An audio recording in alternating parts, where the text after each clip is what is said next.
Thanks for tuning in to a very special edition of Hashtag Dork. I'm your host, Rich Keefe, joined as always by Davey Eyeballs. He is Retective Von Detective. All hail the king of ginger ale. It's Ryan Davey. Davey, how are you? I'm feeling good. Richard. I'm feeling useful today.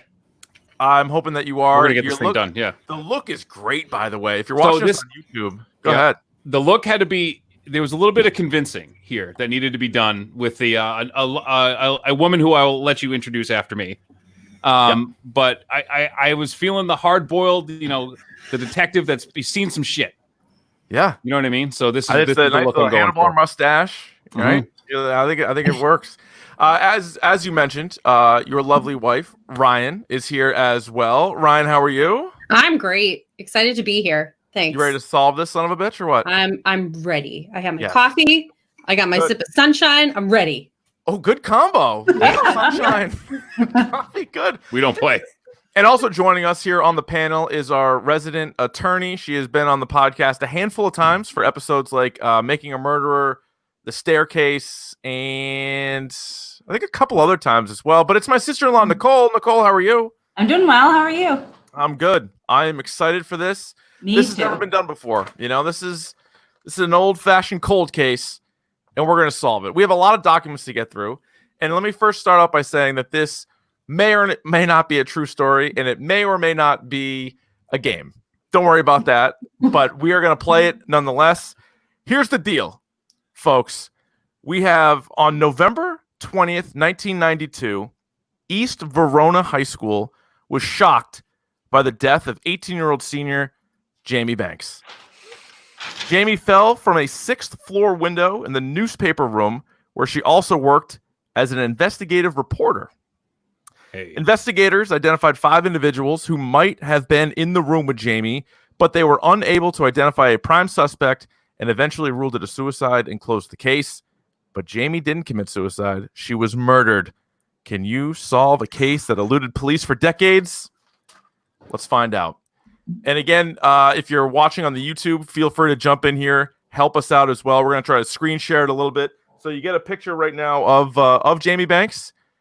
What would you guys say? Kind of typical 18-year-old high school student? That's your girl next door right there. Pretty girl. Girl next door. Yeah. Pretty girl? Yeah. Pretty girl. Uh-huh. All right. I say we have so many documents here to go through, but let's just get a little bit of a backstory here, shall we? Yeah. I say we go to a newspaper article. This was a newspaper article that came out on November 21st, 1992, so the day after she died. Would one of you like to take the reading here, so it's not just all me talking? Oh, Jesus. I'll do it. Okay. Read this first one. Yeah, go ahead. Local teen dead in apparent suicide. 18-year-old Jamie Banks. Stop moving the thing. Sorry. Was found dead Friday morning, having appeared to take her own life by leaping from a 6-story window of her school. Though foul play has not been ruled out, police say that the East Verona High School senior was found immediately by another student. They estimate the time of death to be 10:10 a.m. Okay. Banks was described by friends, classmates, and family members as well-liked, quote, and mature. Oh. Mm-hmm. Let's pay attention to that word. That word just jumped out at me. Those are trigger words right there. EVHS student TJ Wellsinger says she was the kind of girl who was always into something. Okay. Come on. We're only 2 paragraphs in. 2 paragraphs in. We're already besmirching this girl. Taking little jabs here. The 18-year-old was described by faculty members as well-behaved and deeply curious student. They called her Whiskers. They called her Whiskers because she's curious like a cat. Typing teacher, Mr. Keaton. Remember typing? Did anyone else take typing? I did. I took typing. Yeah, I did. Middle school. Mavis Beacon. What's it called? On typewriters. Right. And they would say, all right, find your home row, and then you have to get the home row. Yep. And you just hammer it out. All right, keep going. Deeply curious typing teacher, Mr. Keaton, recalls, it was a pleasure to see her face in class every day. Jamie will be missed. Banks maintained a 3-point short. Creepy teacher vibes. Creepy I don't like him. Easy. Maintained a 3.5 grade point average and was a valued member of the school's newspaper. Friends and teachers remember her making ambitious plans for college. In addition to fine scholastic work, she was also a gifted young actress, previously appearing in school play productions of Peter and the Wolf and Grease. at Pierce Elementary School and Dalton Junior High. We have a former Grease cast member in the house. Penny Simcox. The night before her death, Banks. Am I supposed to read this whole thing? Mm-hmm. I don't see why. Right. We have a lot to get through here. We'll all take turns. So just keep going. Okay. The night we have a lot to get through, but keep going. The night before her death, Banks played Juliet in East Verona's production of Romeo and Juliet. Now we're in East Verona. That's a little on the nose. That's a little right. Friends recall how deeply immersed Banks was in her work as an actor. She took her acting very seriously. A bad review she received in the school paper really upset her, says Mr. Keaton. Mr. Keaton's all over this thing. Mr. Keaton is a very quotable guy. How does he know? Maybe too quotable. Would you say too quotable? That's what I'm saying. He's a little too involved. He knows a little too much about this girl's life. Co-star Olivia Underwood, who served as Banks's understudy for the role of Juliet, remembers Banks as a very gifted actress. She inspired me with her trying. Ooh, absolute jab right there. If you ever say somebody's good because they tried, he tried real hard. They try hard. I would also say that just at first blush, an understudy would be a pretty compelling suspect. I think so. Has anybody seen Scream 4? Yeah. I don't. Here we go. We got more actually. Jabs coming. Jamie worked so hard to play Juliet. She tried so hard to pull it off. Her effort was so admirable. Crushing her. Absolutely crushing her. She's dead. God. Forgive the term. Olivia just put her in a body bag. That is bad. All right, I'm writing that down. Police are engaged in an ongoing investigation regarding the apparent suicide. In cases like this, we always want to make sure we're not missing something, says police detective Roland Sherman. Well, Ro, we are 30 years into the future, and you have missed some things. Missed it all. Detective Sherman provided little specifics. We can confirm that we did find a suicide note, but the contents are confidential and will remain so. The veteran detective is determined to conduct a complete investigation and added, let's just say there's a lot of work to be done before we can close this case. I'll tell you right now, it's early on. I really don't like the understudy. I mean, this girl literally just died. And she's ripping her. And the fact that you're an understudy. My gut reaction is this is a red herring. This whole play thing, nothing to do with it. Anyway, red herring. Oh, look at you. Oh, well, let's look at the facts, ma'am, before we put feelings into it. Well, that's just my gut feeling. That's my gut feeling.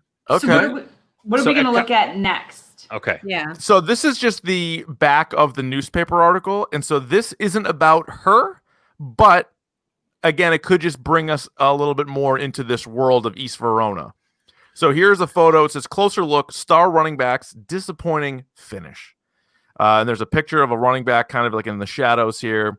And it says, fans, coaches, and teammates are left stumped by Johnny Rocca. Johnny Rocca. Johnny Rocca. Johnny Rocca's performance in Friday night's state championship game. And there's an article here. It says, the Spartans' 3-touchdown loss to the Colts came as a huge shock not only to East Verona's dedicated fans, but to high school football fans around the state who have followed the career of senior Johnny Rocca. Rocca is in his 3rd consecutive year being voted All-State, and many expected the star running back to lead the Spartans to an easy victory. Instead, fans at Jefferson County Stadium witnessed the worst game of Rocca's career. He carried the ball 27 times for a net yardage of -1 and fumbled 4 times. Woo! Now, Ryan, there's no idea what that means. No, I was like, yeah, sounds I'll tell you right now, it's not possible. They would not keep handing you the ball at that point. No, and I'm reading the thing below here. He bobbles a screen pass midway through the first quarter against Winchester. It was his first of 12 drops. No, you don't keep playing. You're done. You get pulled. Well, everyone was apparently cheering for him to leave. Now, earlier he was also flagged 5 times for unsportsmanlike before being ejected. Way. No, I think it's 2 when you're done. It's 2 when you're done. But this is the 90s, early 90s. Good point. You could get away with a little bit more. Now, it says earlier this season when asked about scholarship offers from USC, Stanford, and Boston College during a local TV morning show, the handsome running back blushed and said his only hope was to, quote, make everyone in Verona proud.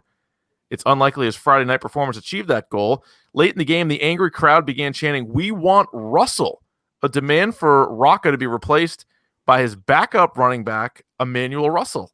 When asked about his performance, a stunned Rocca could only shake his head.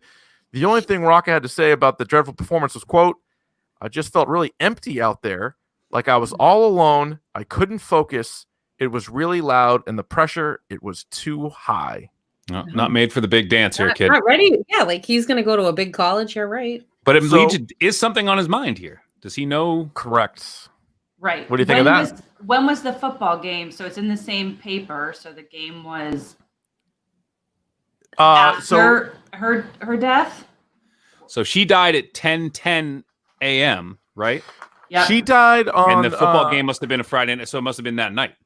Correct, because this paper was dated the 21st, and she died on the 20th. So let's say, let's put her as dying on Friday morning. This game was Friday night, and then this paper we're reading came out Saturday morning. So she died in the morning at school, and they played a football game that night? Hey, it's the 90s. Great call. It's a great call. That appears to be what happened. That I don't seems like real. that. Wait, if you scroll up too, there's like some sort of other little snippet of an article about a big fire. Just keeping that in mind. Ooh. Put Yeah. that in the back of your mind. Yeah, put that in Rich, there. while we have this thing, can you tell our audience of, I don't know how many right now, I received one unsportsmanlike conduct flag in my entire 5-year high school football career. Can you tell our audience what that was for? Because you were swearing on the field, Ryan. Who was I swearing at, Rich? You might have been swearing at me, Ryan. I was swearing at you. I got a flag for swearing at my own teammate. Why were you swearing at Rich? Funny story.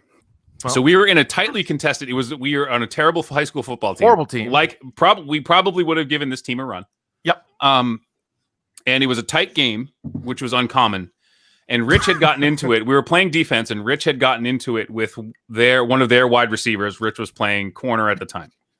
So Rich is taller than me, so I'm running the huddle, and I'm facing and Rich is pointing over the top of me, shouting at the other, and they're going back and forth like 15 yards apart. So I grab Richard Francis Keefe III by his face mask and tell him to shut the fuck up. Right. And the ref threw a flag. Didn't hear me. Ref wasn't upset with me. He was upset with you. Yep. You cost us the game. You cost us the big game. All right. What do you think? So I think we should go through. Oh, I'm sorry. I bank- just saw that headline. Jesus. bank bombs. I was just going to jump to this, Nicole, but if you have another idea, because I thought maybe what we do is we have a couple newspaper articles. This is the school newspaper. Then there's a case closure recommendation. There are coroner's investigations. There is some evidence, like what's in custody. There's some security cameras. And then you have the suspect and witness stuff. So, what kind of order do you like? well, so from how I would, if this were a case, I'd start. It is a case. I'd start What do you mean if it was a case? I would start chronological. I would start with the witness statements. Okay. After we can do the school paper, and then do the first thing I would do was the witness statements, and then once we read the initial, because you want to go through chronologically, right? Okay. And the way an investigation happens is you do the witness statements. Love it. And then at some point you'll look. So there's witness statements.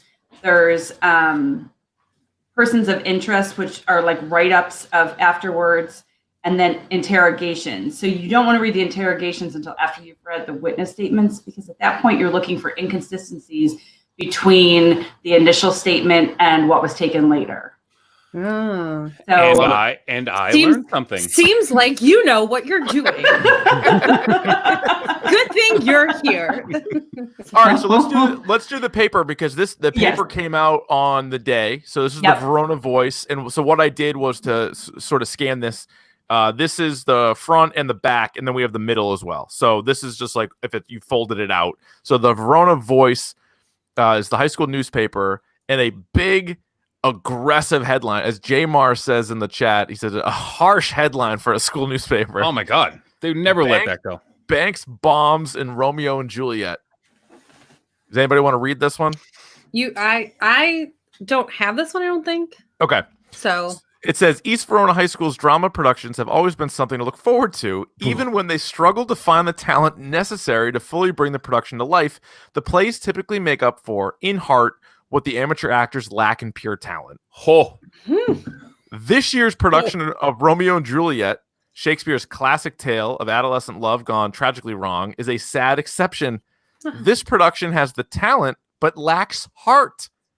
More specifically, it lacks a Juliet with the heart needed to gain the audience's empathy. Okay. Actress Jamie Banks has already demonstrated her ability to tackle complex theatrical roles. We've all seen her in last year's production of Little Shop of Horrors, as well as other plays. But Juliet is a role that requires more than a memorizer of lines. It requires an empathetic figure to guide us into the play's moral center, and Jamie Banks isn't up to the task. Without that, nothing in Romeo and Juliet can work, and it didn't. Robert Romero delivers a superb performance as Romeo, giving us all the wide-eyed infatuation of a teenager in the grips of young love. And the production designers deserve kudos for admirably turning the auditorium into 14th century Italy. But without a warm Juliet, Jesus, Romero might as well have been acting with a mannequin. In a role that demands warmth. Banks provided a Juliet straight from Antarctica. It seems pretty clear after seeing her dazzle us with performances in the past that we've finally found her weakness, playing a real person with a real heart. Ooh. But then again, maybe having a real heart is something Banks simply can't fake. It's important to point out. Important to point out the author of this, Craig Zimmerman. Yeah. Now, before we get into this, there are many things that I take exception with Zimmerman's piece here. Aggressive. One, it's aggressive. Two, I think he completely misreads the character of Juliet. Yeah. That's just me. Yeah. I think I don't think Juliet is an overly warm character. Okay. I'm just as a critic, I wouldn't say that. I think you might be onto something. But let's put this kid on a goddamn board somewhere. Yep. Craig Zimmerman. Put him on the board. So we have Johnny Rocca, who had a bad football game. Mm-hmm. We have Olivia, who was the understudy, who was kind of insulting her. And then we have Craig Zimmerman, the author of this article, who just lambasted her. Now, to be fair, she wasn't dead yet when he said this. Yeah. Right. So when did this review come out? Sorry. So the review came out the day that she died. So I'm guessing it was written like the day before, and maybe the play was on a Thursday night or a Wednesday, like something like that. Okay. That's my guess. And you have the Romeo character who is Robert Romero, to not try to make that any more confusing than it is. Yeah. Yes. Yeah, right. Romero and Romeo. I would like to also point out that the smoking area for the school has been moved. Yeah. No. Note that. Smoking area has been moved. Well, we know, because if we're talking about, we've had some things talked about Ms. Banks here. Mm-hmm. And if she was involved in the smoking area, we know for a fact scientifically if she smokes. Well, so now looking down, if you see, it says major investigative expose coming next week by Jamie Banks. Oh, here we go. Jamie Banks writes, go ahead. You want me? You can go ahead, or you want me to? No, you read it. No, I've been reading everything else. But I wanted to apologize to all the readers who noticed I hadn't published my regular monthly investigative report in October. I'm currently concluding research on a huge expose that is sure to shock everyone in this school, along with the entire Verona community. It will be the most mind-blowing story of my 4 years of investigative journalism here at The Voice. This expose will make the investigation about Mr. Griffin stealing wooden ice cream spoons from the cafeteria look like a joke. Stay tuned to next week's paper and prepare to view some of your most revered East Verona Spartans in a whole new light. Oh, here we go. Put Griffin on the board. Griffin's got Griffin on the board. Mr. Griffin's got a board, but she's got dirt. She's got dirt on somebody. Well, and the Spartans aren't they the team? Isn't that the name of the teams? Yeah. Yes. So your guy Johnny Rocca could easily be one of your most revered East Verona Spartans. Yeah. Also worth pointing out, if you look on the back page here, Jamie Banks is listed as a reporter. Craig Zimmerman, who wrote the Romeo and Juliet article, is also the Verona Voice editor. He's the editor. So he knew what she was cooking up. All right. Early dismissal on Friday. There's a holiday food drive. The wrestling team is having a car wash. All right, let's get to the middle the middle section here. Anything jump out to you? It says but wait, let's go back to the other page. Yep. So I just to note, right? I think we need to look at everything. So there's the pep rally at 10 a.m. today. There'll be a pep rally in the gym today to support the varsity football team. What time did she die? 10. So during the pep rally. So she died during a pep rally. Oh, that's dark. Please come to the gym directly after second period and sit in the bleachers because we'll be taking an all-school picture. And the smoking area is moved. We need Welcome to to 1992, right? Where is that? Do they have the school picture? Yeah. And then early dismissal on Friday. Why are they getting dismissed on Friday? Thanksgiving, maybe? Nope, the championship football game. Yeah, football games on Friday night. Which they still played. I feel like we're like in the 80s with this because it says, please drive safe and sober. And that close. I mean, 92. I mean, we're right around right? We're right around it. Then there's the wrestling team car wash, which was on Saturday. And then ongoing maintenance to the 5th floor girls' bathroom will continue. So by the way, she fell from the 6th floor. 6th floor newspaper room is where she fell from. That is a massive high school if it has 6 floors. Yeah. Maybe it's narrow. Could be narrow. What happened to Rye? She dipped out? Yeah. Who knows what she's doing? All right. Well, keep going. We'll keep pushing forward. Okay, the holiday food drive, and then Rich, you want to go through Herd in the Halls real quick? I just feel like we have to make sure we see everything we talk about. Yeah, you're right. So Herd in the Halls, it says, what are you doing for Thanksgiving break? And it has 4 students, just like a quick quote. Ann Riley, who's a senior, says, we'll probably spend most of my time on college applications and with family. Joey Ferrari says, road trip, baby. Johnny and I are heading to Atlantic City. I have family there. It's got to be Rocca, right? I would assume so. James Lowe said, I'll still be celebrating our championship victory over the Colts. Go Spartans. Wrong. And Judy McCrae says, I'll catch up on some reading. Still haven't finished The Bridges of Madison County. So, Rich, someone asked for you to go back and give a quick recap on the circumstances of the death. So you want? Is it the thing that you read in the beginning? Do you just want to? Yeah. So real quick, I'll do this, and then otherwise, if anybody can help people out in the chat, then that way we don't have to go back all the time. But if anybody asks questions in the chat and you know it, just help out and do that. But Jamie Banks was a senior in 1992, November 20th at East Verona High School.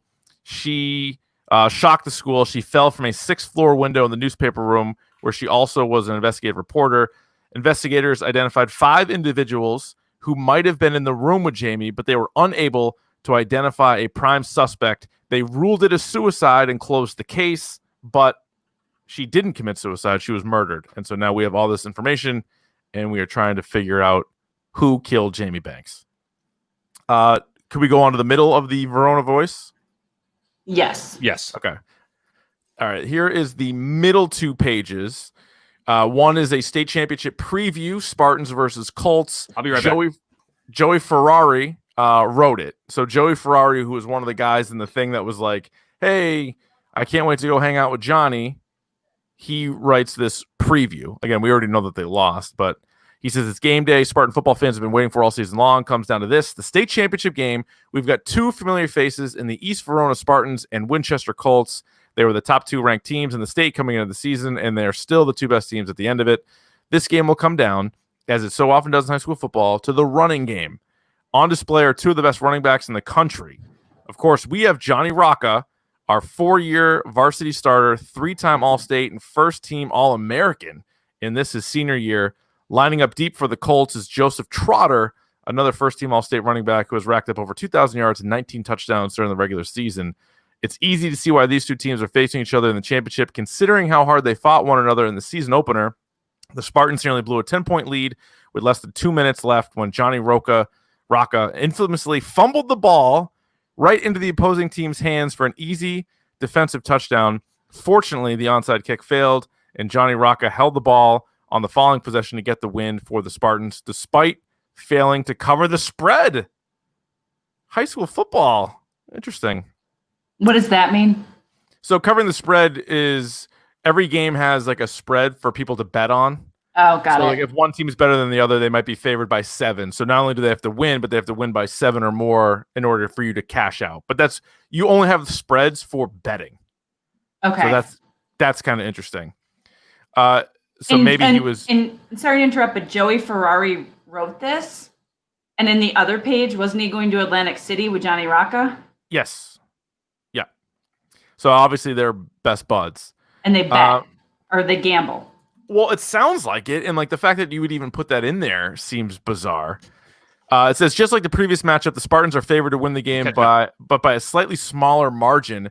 As 3-point underdogs, the Colts have their work cut out for them. I expect to see a fantastic football game Friday night. Both teams are laden with Division I talent on both sides of the ball. Will the Spartans defeat the Colts will the Spartans defeat the Colts and cover the spread, or will Winchester pull off the ultimate upset against our beloved East Verona Spartans? Of course, I'm not a betting man. But if I had to wager on the outcome of this matchup, I'd put every dollar I have on the Spartans to win the game and cover the spread in a high-scoring offensive shootout. So, Ryan, what happened here? Timeout. Yeah. So we're dealing with some connectivity issues. We're working on that right now. But the fact that Joey Ferrari, who wrote this, who is heading to AC on his break because he has family there, is talking about the line on a high school football game. Right. So he's multiple times talks about the spread of the game and how Johnny's his guy and how Johnny fumbled in this other game, but he held on to the ball, so they were able to get the win, but they didn't cover. So basically, Johnny threw that game. And you can still win, but shave points, if you will. Uh-huh. So Johnny Rocca is throwing games. Joey's in on it. He's even, again, on the nose here. He says, I'm not a betting man, but if I was, and now he's going to Atlantic City with Rocca. So we got a lot going on here. The other side of it, the 17th annual EVHS Career Day. Anything here we got to hit on? We got next week's cafeteria menu. We got upcoming games and contests. A Wayne's World costume contest. Which I would have been interested to see. The Cosmetology Club. Okay. How about that? Pottery Olympics competition. Lame. All right. Okay. Well, I'll tell you what, the Johnny point right now, again, sometimes it could be right in front of your face, or sometimes it could also be like as Rye said earlier, like a red herring. But I think there she is. Rye's back.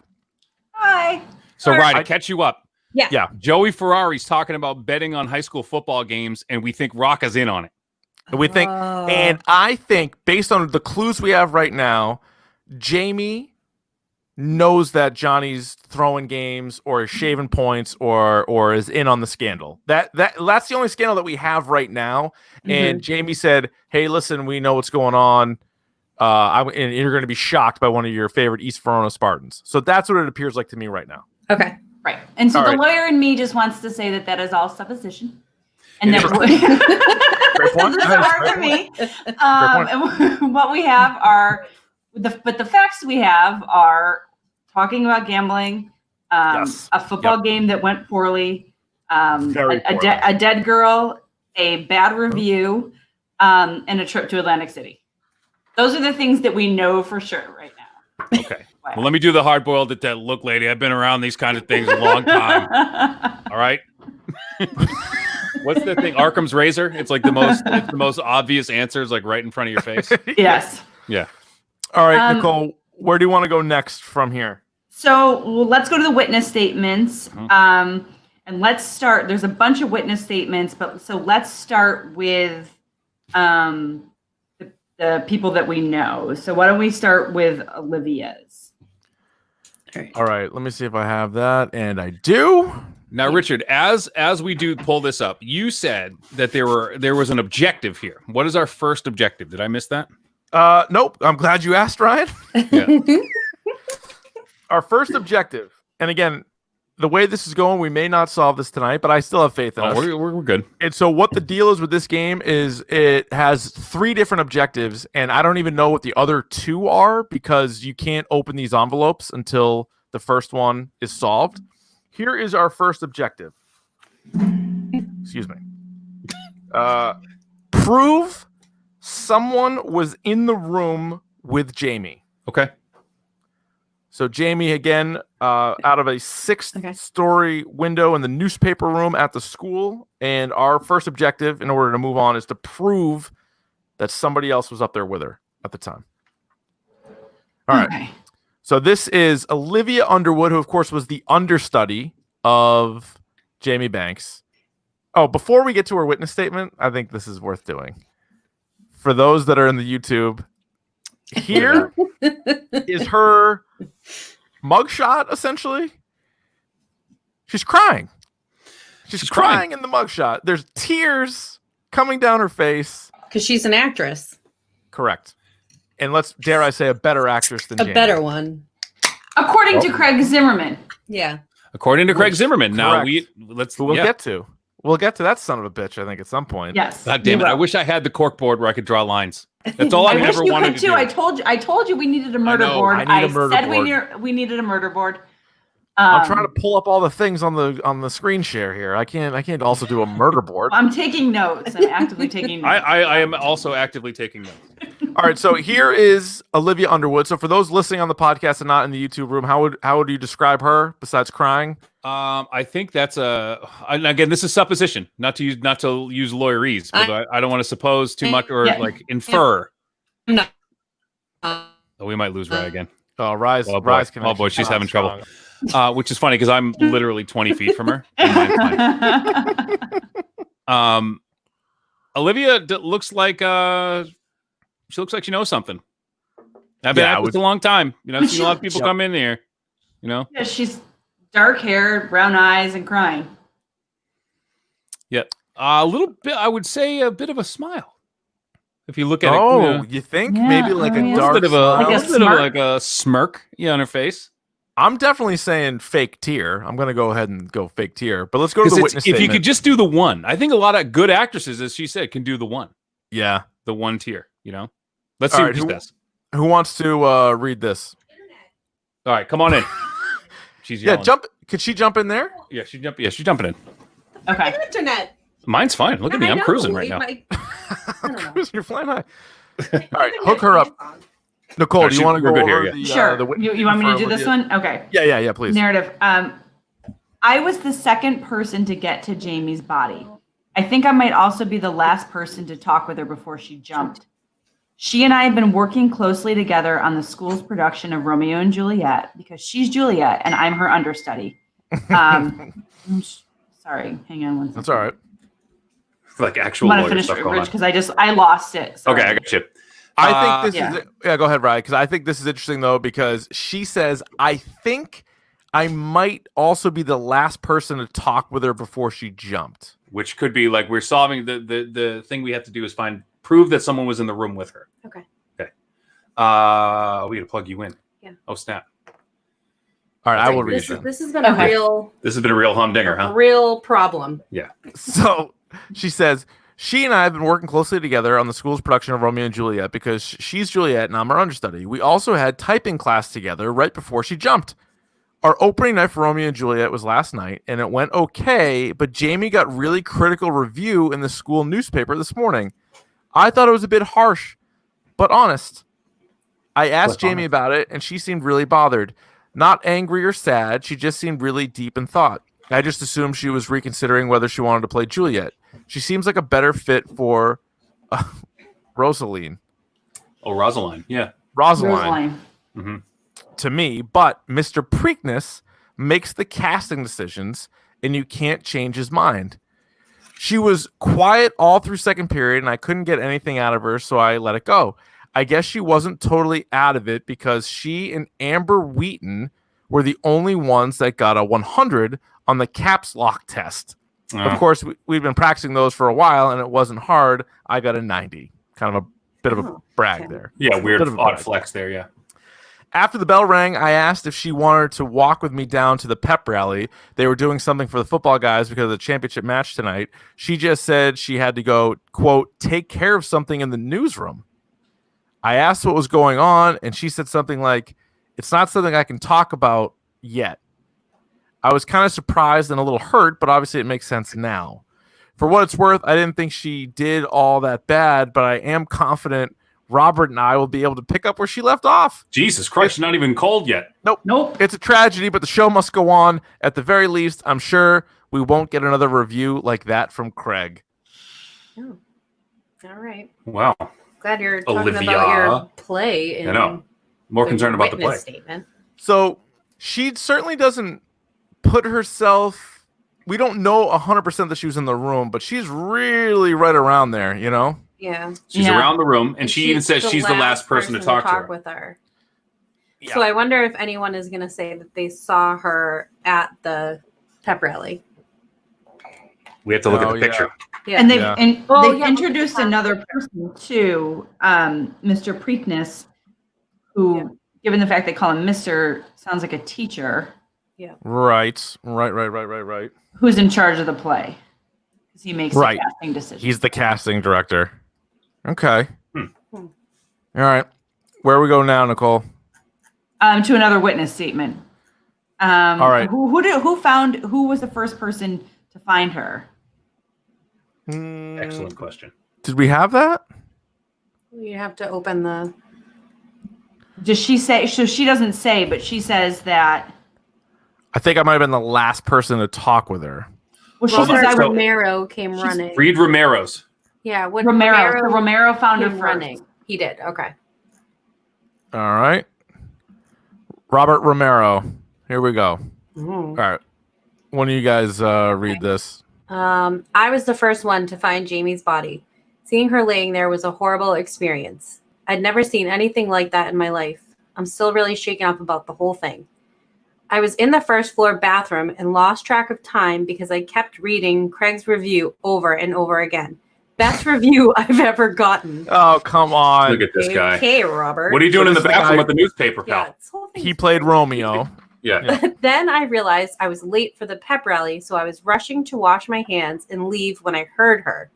It was about 10 minutes after the bell rang for third period, so it was probably about 10:10 a.m. It was a weird sound. I heard a woman scream and then something hitting the ground really hard. The noise came from right outside of the bathroom, so I rushed out the door and around the corner to the exit to help. I got there pretty quick before anyone else. I kneeled down beside Jamie. It was a surreal moment since it was exactly like we had rehearsed so many times in Act 5, Scene 3. Only this time, we weren't acting. Oh my God. Jeez. He's got more too. He is quite the actor. So he Yeah. just off the top. He's got another whole page too. Yeah. So let's finish his Okay. statement. Yeah. Yeah. She was perfectly ahead. motionless, no noise, no movement, just laying there, dead. It took me a moment to realize I needed to get help, and everybody was in the gym, so I ran over there and got Mrs. Dowling and a bunch of other teachers and brought them back to her. I can understand why she might lose it with all the pressure she was under. She was playing the lead female in the school play, and that's more than enough pressure for one person. You can take my word for that. The amount of work and time you have to put into theater is incredible. The night before the opening performance, Jamie was up until midnight working on the sunset on our set background. I think she even used her own money to buy paint because I heard Mr. Preakness saying something about paying her back. She was I'm also making a note writing of for the that. newspaper and had a big expose coming up that people were talking about. Everybody was trying to guess who it was about. I don't think they will cancel Saturday's performance because I have incredible chemistry with Jamie's understudy. Here we go. Olivia and I have like a cosmic connection, and you can feel it when we rehearse.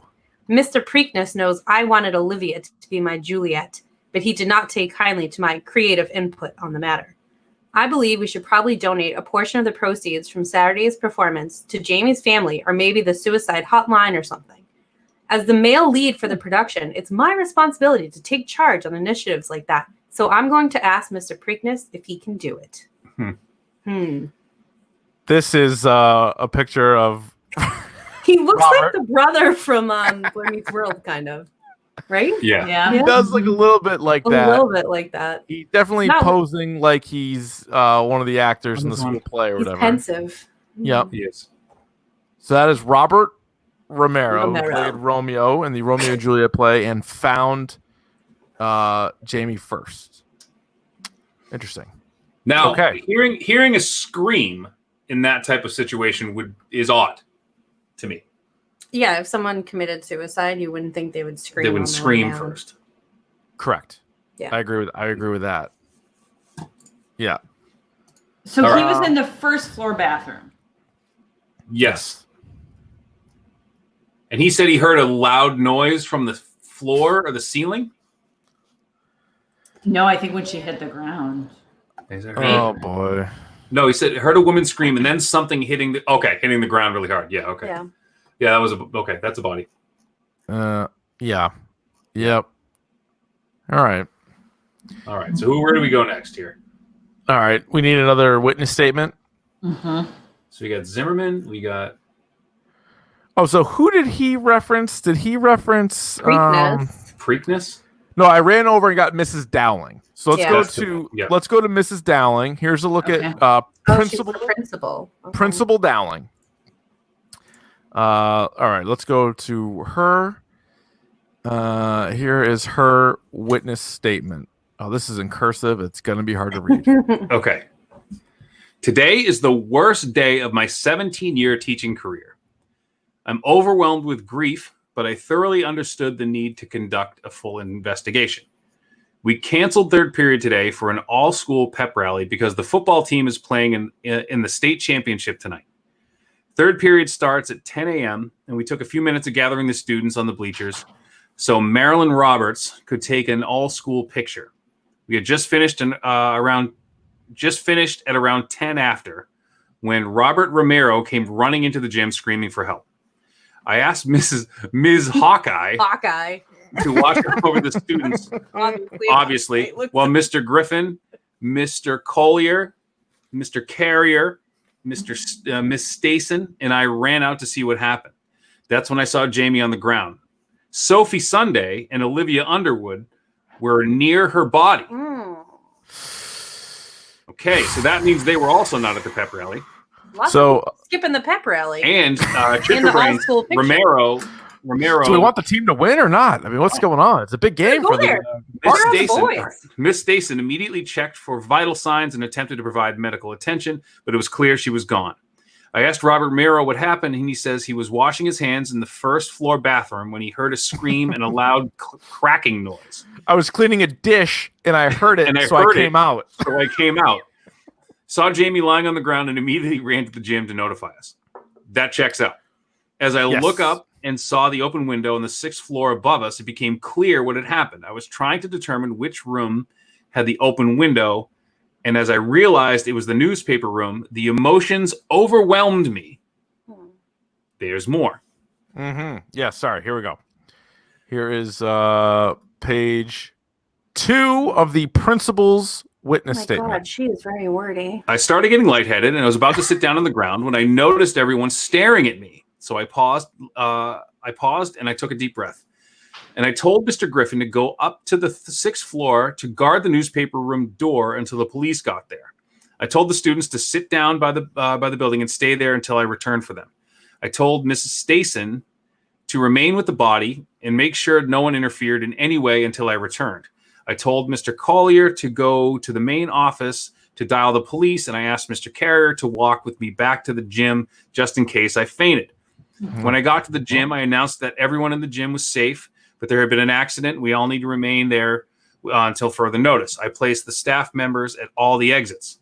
Mr. Griffin says the door was locked when he got there, so he just guarded the door. It was empty when I opened it for the police, and there's only one way out. We have a security camera pointed toward the back of where she fell, and I'll get you the printout during the time of the incident. I've also asked Marilyn Roberts to develop the class picture she took as soon as possible. I'll review the photo in an hour or so when it's ready, and I'll let you know if anyone was in school at the time but missing from the photo. I know Jamie was an above average student. She wrote for the paper and was in drama. I saw her performance last night, and she was amazing. But regretfully, I didn't know her very well. If She's you want amazing. more, I gotta tell you, I like this Mrs. Dowling. If you want more insight into her, I'd recommend getting a statement from our guidance counselor, Dr. Gelding. He heads up the newspaper. You also might want to talk to her drama teacher, Mr. Preakness. She was playing Juliet in the school play, so he must have been working closely with her.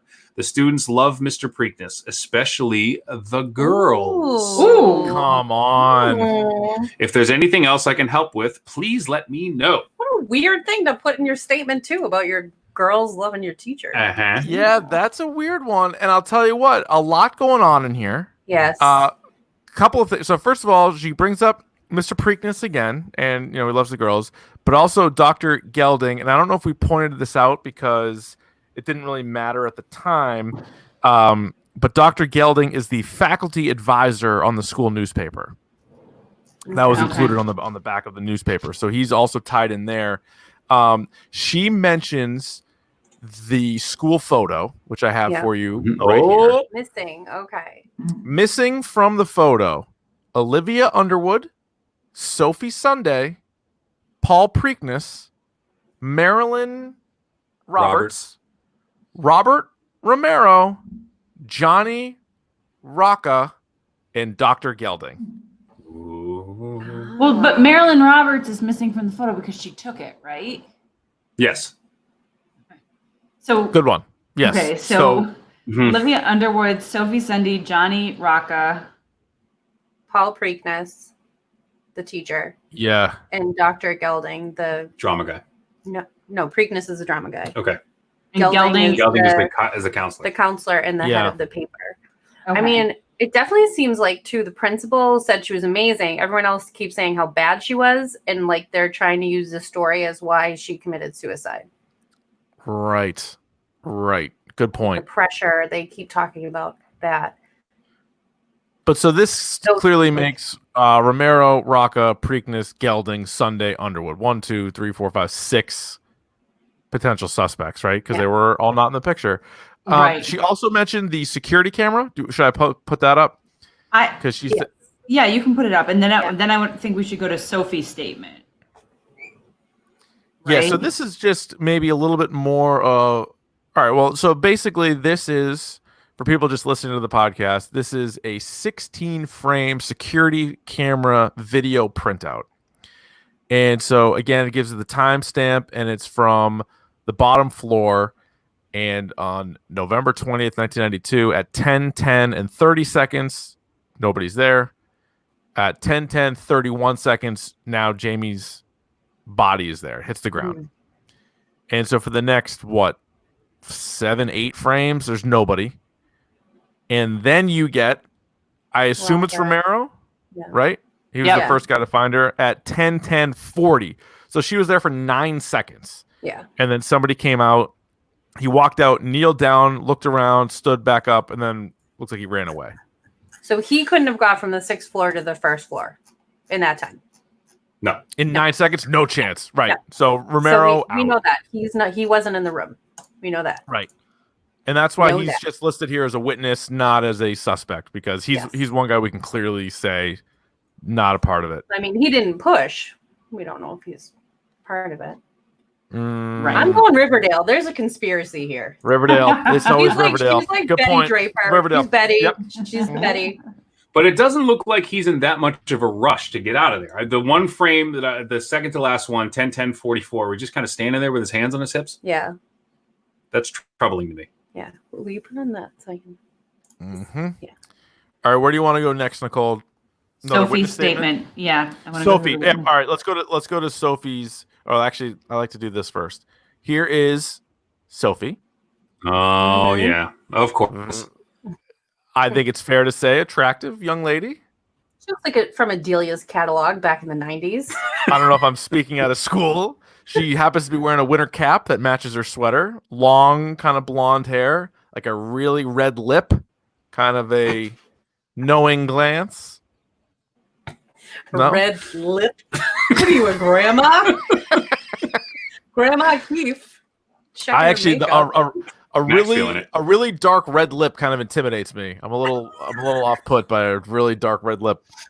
Oh, I'll keep but that's what she looks like. I mean, she looks like maybe you're like in an Old Navy commercial. I mean, that looks more like a berry lip, not a dark red lip. Yeah, right, she looks like Adelia's catalog model to me. All right. So I don't know what that is. Well, all right, so that was that. This is Sophie. So now here is Sophie's witness statement. And again, so she did this at 12:32 of that day. So it was in Verona, Massachusetts, by the way. Yeah, so Verona, we didn't even mention that. All right, here's a short one, so I'll read it. I was one of the first people to get to Jamie's body this morning. I was in the second floor bathroom when I heard her fall. We just finished up second period and the pep rally was starting, but I had a major problem. I had just read something in The Voice that made me laugh and spilled tab all over my sweater. No. Just my luck, a huge stain on the day of the big game. Oh, man. So I was in the bathroom everybody's in the bathroom. So I was in the bathroom when I heard a scream and a loud thump. So now we got two people saying screams. Yeah. I went over to the window and saw her body lying there. At first, I wasn't sure what I was looking at because I'd been crying about the stain and had mascara in my eye. Then I saw Robert Romero run up to her, and that's when I decided to go downstairs and see what was going on. Olivia Underwood had just gotten there when I arrived, and she was just standing next to the body. Olivia looked like she was going to throw up. I didn't know Jamie well because I spend most of my time with friends on the cheerleading squad or with my boyfriend, Johnny, and she's more into grunge music and acting, I think. It really makes me sad to think about this. I hope it doesn't affect Johnny in the game tonight. Coming through in a high-stakes game is an important step for his career, and I don't want to see anything or anyone get in the way of it. So, a few things. She confirms that Robert was the first guy down there. Yeah. But she also says that Olivia had just gotten there when I arrived. And she said, Sophie says she was on the second floor. So if Olivia got there before she did. Go back to her photo. Is this supposed to be the photo that was taken when they... No, this is just like a... Yeah. Wait, where was... I'm sorry, go ahead. Okay. Because I was just going to say there's no stain, but I don't know. Oh. This is... No, I think these are just... like stock photos. Like they're just showing us the characters. Well, I don't know though. It's a good point because the Olivia picture. Olivia was crying. She's crying. Yeah, it's a good point. I don't know. Just a thought. Just a thought. Where was Olivia when? Olivia claims that she was in the second floor bathroom. Oh no, I'm sorry. That was Sophie. God damn it. We got to go to Olivia next. Yeah, Olivia. We got to hear Olivia's next. Well, we already did Olivia. We did Olivia's. Oh, shoot. Okay, wait. Olivia said, I was the second person to see Jamie's body. She doesn't say where she was, though. Yeah, she's not very specific. So she said she thinks she was one of the last people to talk to her before she jumped. Sophie Sunday and Olivia Underwood were near the body. Okay. I'm going back over Dowling's again. I don't know. Something stinks. Do we want to do Craig Zimmerman? Yeah, start him. So Craig Zimmerman, this fucking guy. this fucking guy. He looks like he's on something in that picture. Yeah, he doesn't look great. No, he doesn't. He looks like a prime suspect, but he's actually not even a suspect. Well, because he was in the photo. He wasn't missing from the photo. Now, again, Craig Zimmerman was the one who wrote the absolute teardown job in the Verona Voice, Banks bombs in Romeo and Juliet. Yeah. So there's him. He looks kind of sad, though, about the whole thing. So here's his witness statement. Here we go. So he did his just before 1 o'clock. I was sitting next to Liz Adams at the pep rally. when Robert Romero came running through the doors and Mrs. Dowling and a few teachers ran out there after him. We had no idea what was going on at first. Within a few minutes, there was a buzz among the crowd that someone had jumped. I started frantically looking around the room for Jamie because I was already worried about how she was reacting to the horrible review I wrote. Then I heard the news. At first, I didn't want to accept it. I hoped that somehow I'd heard wrong, but when Principal Dowling approached me and said the police might need to talk to me about the review, I knew it was real. I was ushered into Principal Dowling's office with a few other students. We all sat there for an hour in silence, stunned. Jamie was one of my closest friends. We had our ups and downs, and it was upsetting to me that we couldn't be more than friends. But I'm horrified to think she killed herself over what I wrote. I feel so guilty and ashamed. I even met with Dr. Gelding second period before the pep rally. He pulled me out of Mrs. Marsden's class to talk about the review, and together we came up with a plan to try to fix the mistake. Gelding was always looking out for Jamie. But it was too late. All I wanted was for her to give us a chance. We got along better than any two people on Earth. I thought she was, quote, the one. Take it easy, kid. The and one. Now I'm quite certain my words have killed her. This guy. I thought Olivia was the Sophie was the drama queen. But he's at the pep rally, right? Like he was there. Oh yeah, he didn't do it. Okay.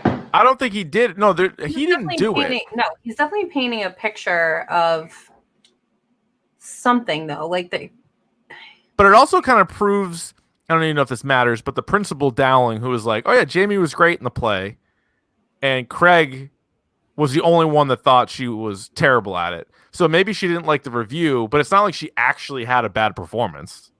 No. Like it was all just painted by this Craig.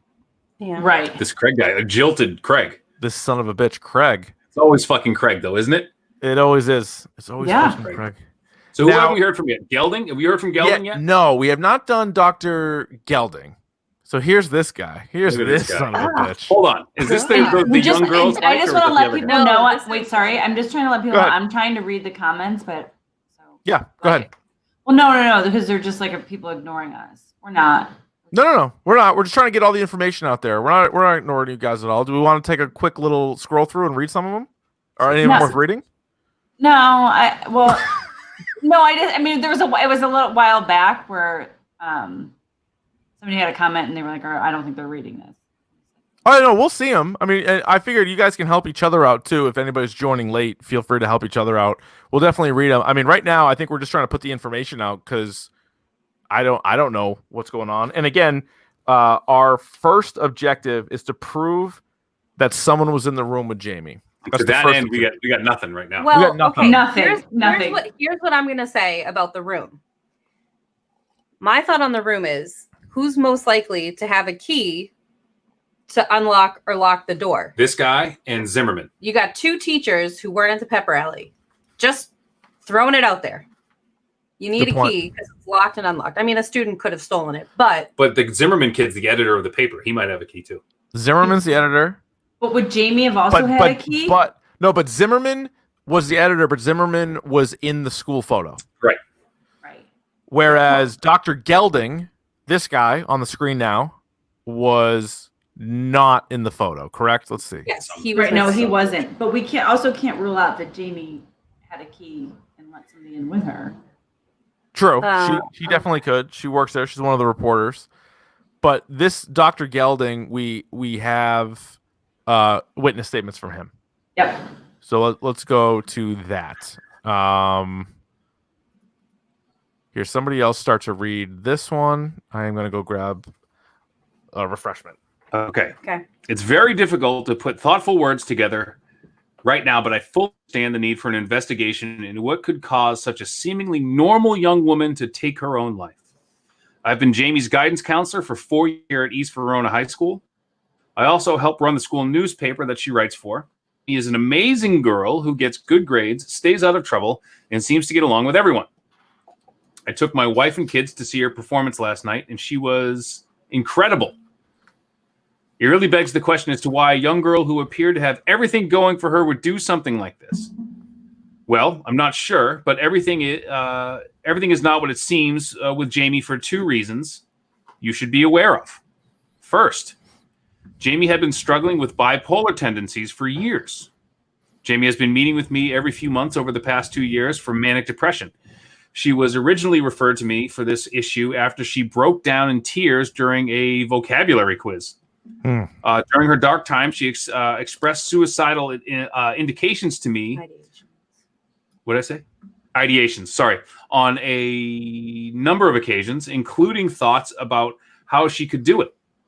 I should have referred her to an outside counseling. I just thought we had it under control.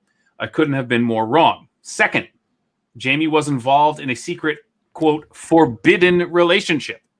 Oh. Jamie told me one of the reasons Mr. Preakness gave her a part of the part of Juliet was because she told him she was presently. Oh no, sorry, I skipped that. Hang on. She told me presently in a forbidden relationship, and it helped her relate to the character. She told me she had to keep this relationship a secret on a lot of people would get hurt. Jamie was an investigative reporter and very sharp, so I doubt we'll ever know who it was. I talked to Craig Zimmerman this morning. No. He's the young man who wrote the negative review about her performance. Turns out he asked her to be his girlfriend on Tuesday, and she told him she didn't have feelings for him. Right. That checks out. I guess that review was his way of working through the rejection. Yeah. You might consider talking to Johnny Rocca. I believe they dated for a short time a few years ago. Oh. He's with Coach's daughter now. So hold on. Hold the phone here. We get a little, what's her name? What? Sophie Sunday. Taylor. What's it? Sophie Taylor. No, I'm going Friday Night Lights here. Okay. Nope. The daughter there. What's her name? I forget. Julie Taylor, yeah. Oh. I asked everyone who works with the school paper, and Joey Ferrari was the last person in the newspaper room before Jamie. That slippery little shit. Okay. He might have some clues about the room, and that would be helpful. I'm also encouraged you to speak with Mr. Preakness. He gets very close with students, especially female leads in his plays. Good Although Lord. we haven't had any official incidents regarding that issue here at school. This guy keeps a lot of secrets. This is for a health professional. I tell you, that Ferrari's a slick shit too. You gotta watch out for him. My hope is that we can address the issue completely and swiftly to help bring closure to the 315 East Verona students and staff she left behind. It's not going to be easy for our school to get through this, but I'm willing to give it my all. I don't like this guy at all. So he's a snitch. I mean, I think he hit the mental illness that only he diagnosed really hard. Correct. Yeah. All in on this creepy Gelding. I don't like him too much. Right. So everyone is in agreement that Gelding definitely, like, if you have a student has suicidal ideation, you're not like, well, I thought we were good. Maybe in the 90s, I don't know. But well, true. But no, not buying it. She just got her bell rung. She'll be fine. So he points to two people that we should hit on. Yeah. He points to, as Davey referred to, the slick shit. Look at this slick asshole. I mean, he also looks like he's 5 compared to all these other people. He does. He looks like he's 12? 10, 13. This is Joey Ferrari. He looks like he talks like this. Like, hey. But he's got the leather jacket on. He's got a little bit of a flannel underneath there. He's got the hair. He's got a big hair. He's got big hair. Yeah, lots of gel. He does look like he's in 7th grade, though, just wearing like a big kid's jacket. Yeah, this is very strange. All right, and this kid's taking lines. He's doing bets on the football games and everything. Like, he looks like he should be at home eating pasta with his mom. He doesn't look old enough to go to Atlantic City for the weekend. I know he's visiting family, but good point.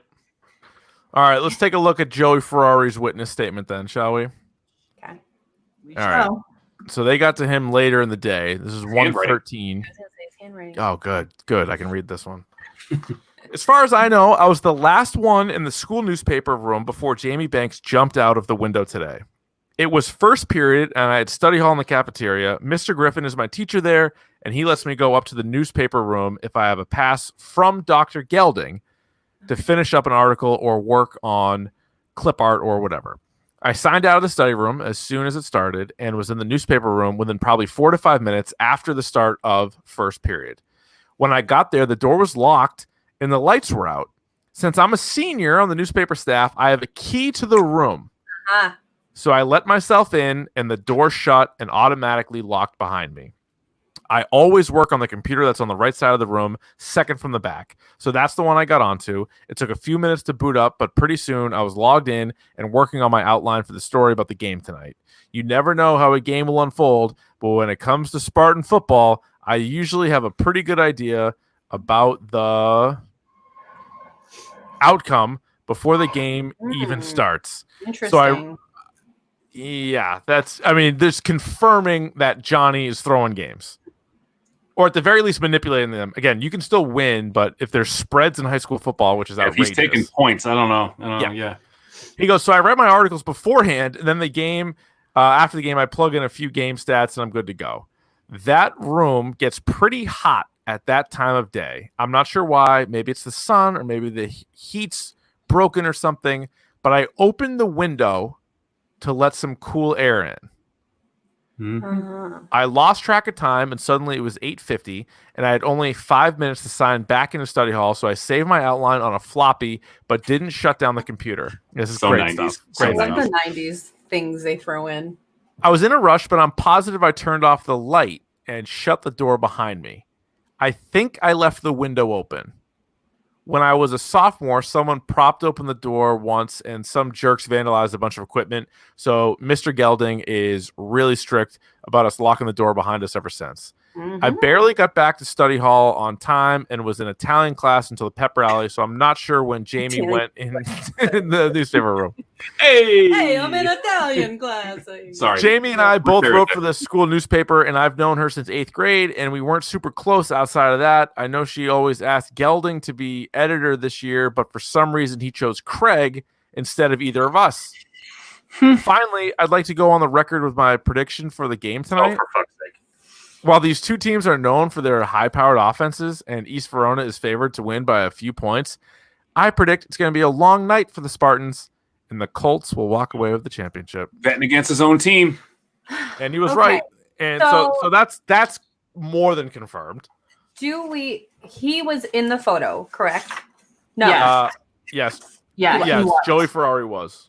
So, but the two things that he says that I think are really interesting is that he says the door automatically locked behind him. Yes. And that he opened the window. Yes. Yes. And so what is the objective to figure out if she was in the room? To prove that there was someone in the room with her. Room. And does it specifically say this room? No, because from Dowling's witness statement, she just looked up and saw that was the open window. She didn't say it was like the only open window. Right. Or maybe so it could have been another floor. Well, and we know from that one newspaper that the 5th floor bathroom was under construction. But I'm just wondering, does the objective specifically say, like, am I reading too much into it, I guess is my question. Does the objective just say, in the newspaper room with her? All it says for objective 1 is prove someone was in the room with Jamie. Okay. And then it says, when you prove someone was with Jamie just before she died, visit this web page and you'll find out if you're right. Well, just before she died, I mean, Olivia said that she was probably the last person to talk to her. Yeah, but she didn't. They weren't in the room. They weren't in the room. Right. She didn't say she was in the room. All right, we should keep going here. Or what do you got, Rye?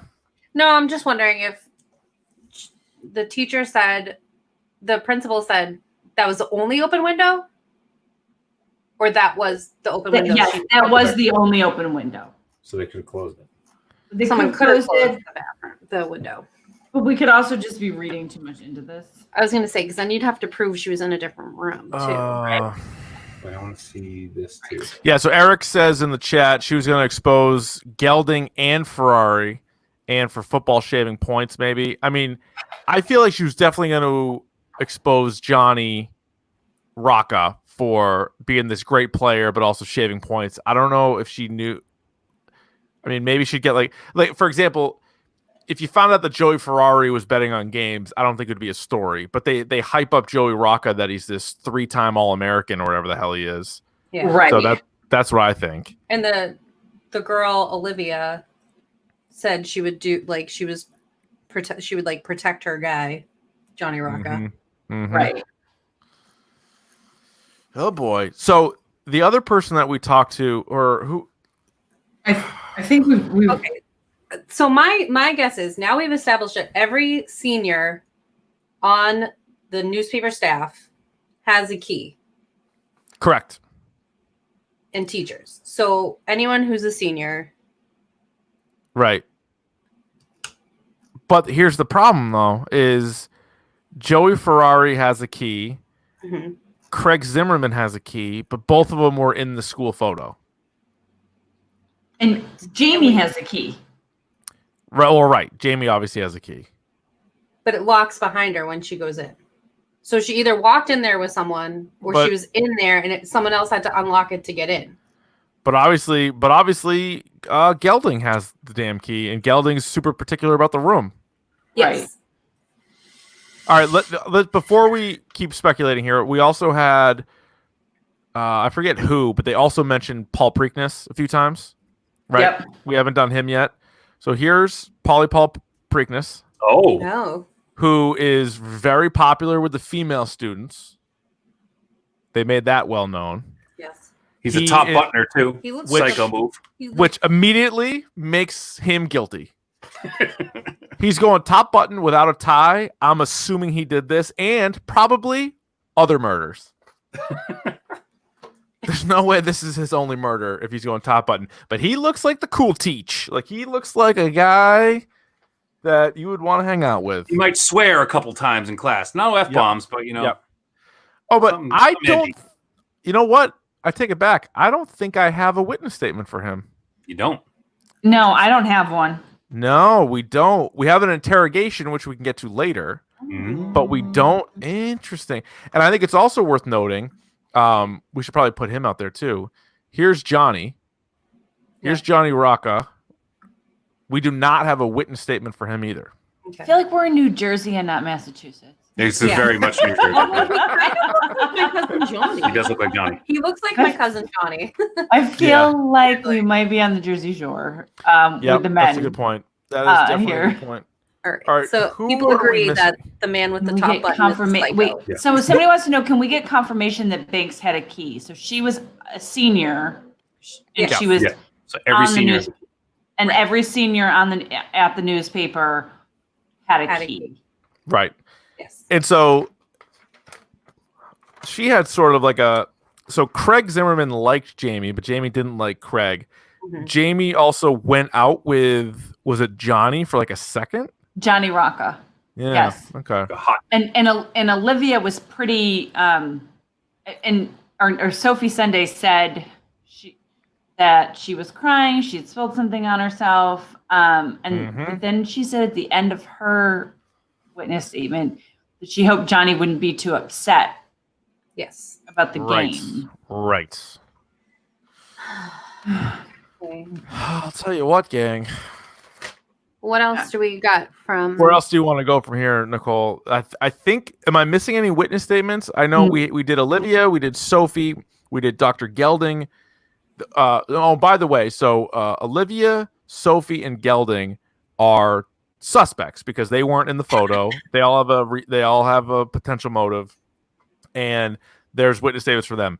The witness statements were Craig Zimmerman, Romero, Ferrari, and then the principal, Dowling. Yep. I think those are all the straight up witness statements. We have interrogations from others, but witness statements I think we've done. All. Yes, I think we have two. So All right. then we've got the persons of interest, and I think that you would do those before you do the interrogations. All right. I love it. What order do you want to go in? You want to go Olivia? Yeah, why don't we keep the same order? All right. Here is Olivia. So once again, Olivia was the one crying. Yep. And the understudy. And now here is her person of interest report. And it just sort of gives you like it's like you're filling out, you're like the DMV basically, like at the top part, like with all your information. Yeah. And then so here's her individual statement that she gave to the Verona Police Department. Okay. I was walking. Sorry. No, it's okay. I was walking to the pep rally when I started feeling violently ill out of nowhere. I ran to the first floor girls' bathroom and got there just in time to puke my guts out in the toilet. I was really messed up and couldn't leave the bathroom for a pretty long time. Just as I was starting to regain my composure, I heard a terrible scream. I looked out the window to see Jamie just lying there, limp and lifeless. It was awful. I collected myself and ran down to see if there was anything I could do to help. So if she's in the first floor bathroom, why does she have to run down anywhere? Yeah. Yeah. Yeah. Good point. Doesn't make any sense. Now she also has there's a thing below it here that says individual or individuals who can confirm your whereabouts at the date and the time of the incident. And it says Sophie Sunday and Janice Dowling. How can Janice know she was puking? Yeah, I don't know. Okay. That's a weird one. And Sophie was in Sophie a was in different the other bathroom. bathroom. She was in the 5th floor bathroom. Or the 2nd floor. Full Oh, shit. yeah. 5th floor is under construction. Oh, okay. But Sophie came down to the body when the principal came out. It was Sophie and Olivia at the body, right? Yes. Yes. Right. But they were in different bathrooms. Wait, and who was the second? Was it Sophie or Olivia? That's Olivia. Right, Olivia Olivia was there first, And and then then Sophie Sophie came down. Okay. Son of a bitch. Mm-hmm. We got a little discrepancy there. Son of a bitch. Yeah, but I feel like she couldn't have done it though. If Sophie like- was second. Wait, Olivia wasn't upstairs. all right, so this is Olivia that we're talking about though. Right. No, I'm just reading the comments. But if she got there, I just feel like she got to the body. Like if Ricky Romero was the first one to get there, I feel like the next two girls either are lying about where they were, or if they really were where they were, they couldn't have been up on the 6th floor. There's no way, you know. But also, like, that door was locked, so I'm not convinced that she leapt from that window. But she had a key. What? What do you mean, So She had a key I'm and the just saying door we're locked. not assuming that she fell from the 6th floor. Right. I don't think we can assume that, but Okay. but I'm also wondering if they maybe wouldn't make it that complicated, but Yeah, maybe not. I mean, they really just basically told us that Johnny's betting on games like 100 times. So I don't think I think probably the first thing you think of is probably right, rather than going too deep on it. That's what I said. Yeah. No, you're right. Oh. All right. So next, should we do Sophie's? So Sophie's person of interest. Yes. So Olivia really makes a point though of trying to say she was gone for a long time. Just oh yeah, like with like the she's like, I was in there throwing up forever.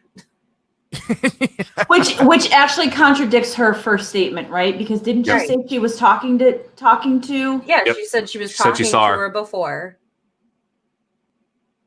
Right. Oh, by the way. Oh, sorry. So Olivia thinks she was. So Olivia's initial statement says she was the last person to see Sophie. She could have been. She said she Or could have been. Jamie. Yeah. Okay. She was the last person she thought to talk to Jamie Banks. But she doesn't mention any of that. She's just said, oh, I was puking all over the place forever. Okay. Here is Sophie Sunday. Oh, wait, sorry. Yep. No. Can you read her where she was? Yes. Olivia? Go back to Olivia. Yeah. Yeah. Because Olivia, first floor bathroom, she said. Right, but okay, I was walking to the pep rally when she started. Oh, so she was okay. So she gets sick when she was going to the pep rally. Yes, which would have been at like 10 o'clock. Which would have been after second period. Mm-hmm. Right. Okay. All right. Go on. Sorry. Go. No, that's fine. So here's Sophie Sunday's person of interest, and I also find it interesting.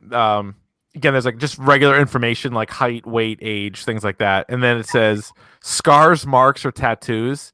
She has JCR inside of a heart tattooed on her ankle. And Johnny Rocca's middle name is Cornelius, as I just thought. I'm not making that up. It is. Johnny Cornelius, that heartbreaker. So she's all in there. All right. Yeah. Here is Olivia's. Sophie. This is confusing. Here is Sophie Sunday's person of interest statement. Right before third period, I spilled tab all over my sweater. I was really upset and wanted to do something about it before it dried on there and left a big stain. It took me a while because I'd spilled so much of it and I was crying. I heard a scream and something hit the ground, so I ran to the window to look out. I had mascara in my eyes, so it was kind of hard to see, but I could still make out that it was Jamie Banks. Then I saw Robert Romero run over to her, kneel down beside her, and then take off. I ran down to see if she was okay, and by the time I got there, Olivia Underwood was standing near the body. All right, so just sorry. Her story is consistent. Yeah, so far it has been. Sorry to harp on this. So the pep rally was third period. Yes. 10 o'clock it started. Okay. We're canceling third period. In her witness statement, Olivia and Jamie were in second period together, and after the bell rang, Olivia said, I asked if she wanted to walk with me down to the pep rally. They were doing something for the football guys. She just said she had to go take care of something. So to me, that seems kind of inconsistent with her getting violently ill at that period of time. Yes. Right. Okay. That's correct. All. I just wanted to point that out. No, I agree with you completely. Now, again, just to go back over this, Romero was the first person to see Jamie's body like up close, followed by Olivia, then Sophie. And based on like unless Olivia and Sophie are in on it together, which again, maybe we can't rule out, they were there so quickly that like they couldn't have been on the 6th floor with Jamie and also pushed her and then been on the ground there. I don't think. No, but we don't know that. But so Olivia, David Allen has a good point. Is there an autopsy report? Yes, there is. We haven't gotten there yet because he's saying like, did the fall kill her? Can we confirm that the fall killed her? There is an autopsy in here. Okay, we haven't so we'll get there eventually. Sorry, but we don't know. Do we know where second period was for? What floor second period was where Jamie and Olivia were together? No, I don't think so. Because we don't like she says like in her initial statement she doesn't say anything about getting violently sick.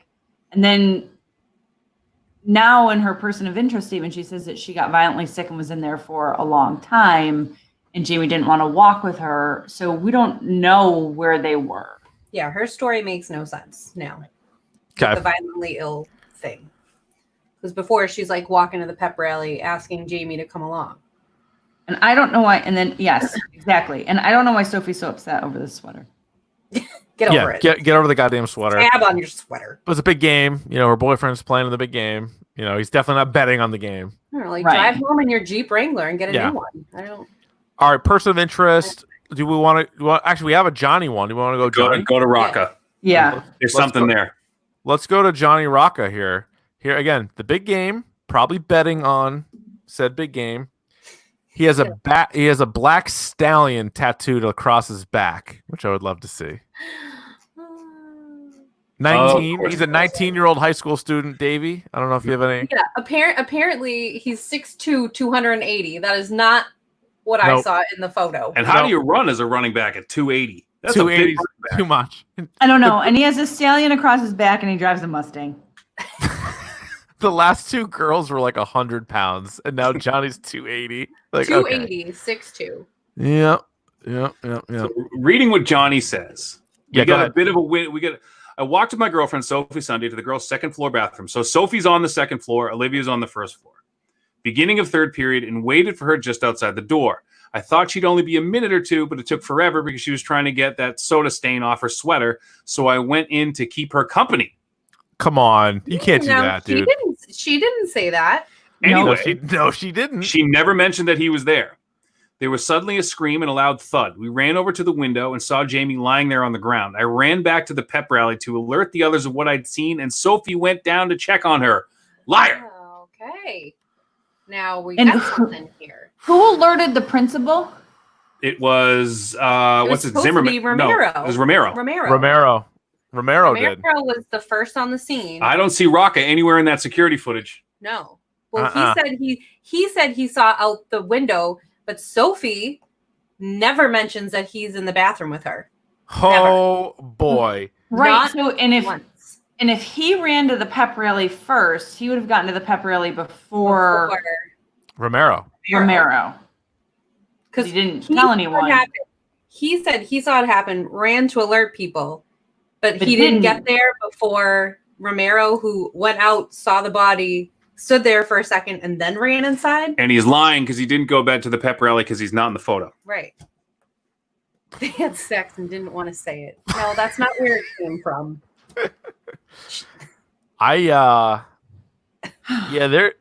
That's interesting here with Johnny. Something stinks. He's betting on the game. He went out with Jamie at one point. He probably knows that Jamie knows that he is like shaving points and is going to expose him in the newspaper at some point. Yeah. He's going out with Sophie. Now, what's also interesting is going out with the understudy. They've all. Yeah. No. Olivia is. Oh, sorry. I know. I've confused the two of them all night. Yeah. No, but he also called. Like he recognizes there was a scream and a thud, and I think we're all kind of under the same impression that if there's a scream, she probably didn't just like jump out on her own. Right. She was probably punched. So the two other girls who heard a scream are right because you did hear one, but like the fact that he kind of puts that in his story too is odd to me. But okay, let's go to. How about hold on. One last thing? Go back to What do you want? Did one of the girls say? Did Olivia say that her and Sophie were in the bathroom together? Did I make that up? No, they were in two different bathrooms. No, I know, but that's not. I thought she said she saw her. No, they saw her at the body. Olivia was. I was in the first floor girls' bathroom, and then she said she ran down, which that doesn't make sense. Yeah, Sophie was. But wait. So Sophie's in the second floor and Olivia's in the first floor? Yep. Although, I think it's very telling to me. Sophie never mentions anything about her man Johnny being there with her. Never. Right. All right, here, let's see what Steve says here. He was in the room throwing her out the window, but how did he get in there? Does Sophie have a key to the room? If so, they're both implicated. No, I don't believe that Sophie does. And we're also not convinced that it's that room too. Sophie's not. I think it has to be that room. That would be like I don't know. I feel like that would be too crazy. Yeah, right? I think I am gonna play under the impression that it is, but yeah, I don't know how much they try to like M. Night Shyamalan twist you in these games, or if they, again, some of the stuff they're really just spelling out for you. So, but in terms of get to the coroner's report, we have the coroner's report, or should we finish these POIs? I would finish the POIs first. Yeah. Okay, so we did Olivia, Sophie, Johnny. We also have POIs for Paul Preakness and Dr. Gelding. We need to hear what Preakness's deal is. All right, let's get to Paulie Preakness here. I haven't heard word one from this sicko yet. This son of a bitch. This top button. Very curt statement here. He has tragedy and comedy mask tattoos on his shoulder. Yeah, of course he does. 6'1", 182. Guy's in good shape. There's nothing you can really say about that. Size 13 shoe, ladies. Hey. He's single. He drives a Thunderbird. He's left-handed, which maybe comes into play later on. I don't know. Who knows? This is a pretty short and sweet statement. If one of you guys want to read this. Yeah, when Jamie jumped, I was in the fixing a part of the Romeo and Juliet set. Romeo calls up to Juliet, tipped over during our opening night performance, and the entire support structure collapsed. There was never mentioned in anything having to do with the play. No. We've heard like 4 accounts of the play, and no one ever once said that something fell. Correct. Not in there. We read a whole review for it, and all it was how bad Jamie was. And they talked about how great good the set sets was. were. Good point. Yeah, they specifically said how good the sets were. And they also said Jamie was working on the set the night before. Up till midnight. On the sunset. Man. Okay. Okay. It had to be addressed before tomorrow's performance, so it was either miss the pep rally or miss the game, so I opted to miss the pep rally. Opted out of the pep rally. He has no one except for Robert Romero. Why can Robert Romero confirm his whereabouts? Well, maybe Robert's going to say... I was going to say, Robert's the lead in the play. But it's funny that no one mentioned the set breaking. That will kind of be a big deal. Seems like bullshit, dude. Seems like bullshit, dude. Dude. Like, Olivia hypothetically should get there as quick as Romero does. They're both in first floor bathrooms, but she doesn't. There's a delay. But it's like, there's a... Yeah, because she's sick, right? Right. She was saying she was sick. Now. Okay. And her second statement. In her second statement. Heard from Olivia. Heard from Rocca. All right, let's go to Gelding. Dr. Gelding. Let's go to Dr. Gelding then. Here is Dr. Gelding's POI. I like to peruse these real quick too. He's 5'10", 180. He's married. He's right-handed. Size 10 shoe. Yeah, smaller than you'd like. His phone number's there if you guys want to get a hold of him. Let's see. Here's his quick statement. In order for me to leave on time for the game, I had to forego the third period pep rally so I could work on some letters of recommendation that needed to be submitted before the end of the day. I was in my office working on those from the beginning of third period until I heard... What does that say? Sirens outside. That's when I walked to the gym and found out what happened.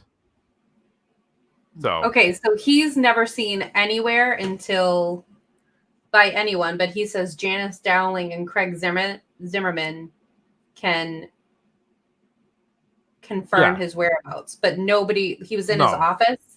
No one saw him. Saw him. Yeah, they can't then. They can't. They can't do that. That's full of shit. Not only that, I'm going to point you because this is like a fun mystery game thing. His home address is 2321 Seppuku Road.